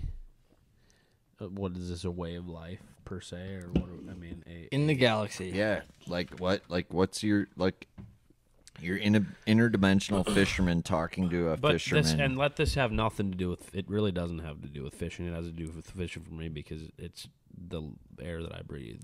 It's everything. Right? Fishing is a paradox. But for life. you need to wake up and appreciate your life. You know what I mean? And if you're not doing something that you enjoy, screw it. Figure out a way to do something that you enjoy. You know what I mean? Yeah. So, like, for me, dude, when I started guiding, like, I was only guiding on the weekends. Otherwise, I worked at a friggin' granite shop and polished, granite and installed granite quartz and marble countertops for 55 hours a week, dude. And I guided on the weekends. And finally, I was like, screw it, I'm just going to go for it. But I don't know, man. It takes a while. I got lucky. I wouldn't say it's luck, dude. You're a good dude, and it's inspiring to hear your story. Honestly, Likewise. Yeah, you got it. But yeah, that's just it, man. You got to do what makes you happy, literally. And if you ain't if there's a will, there's a way.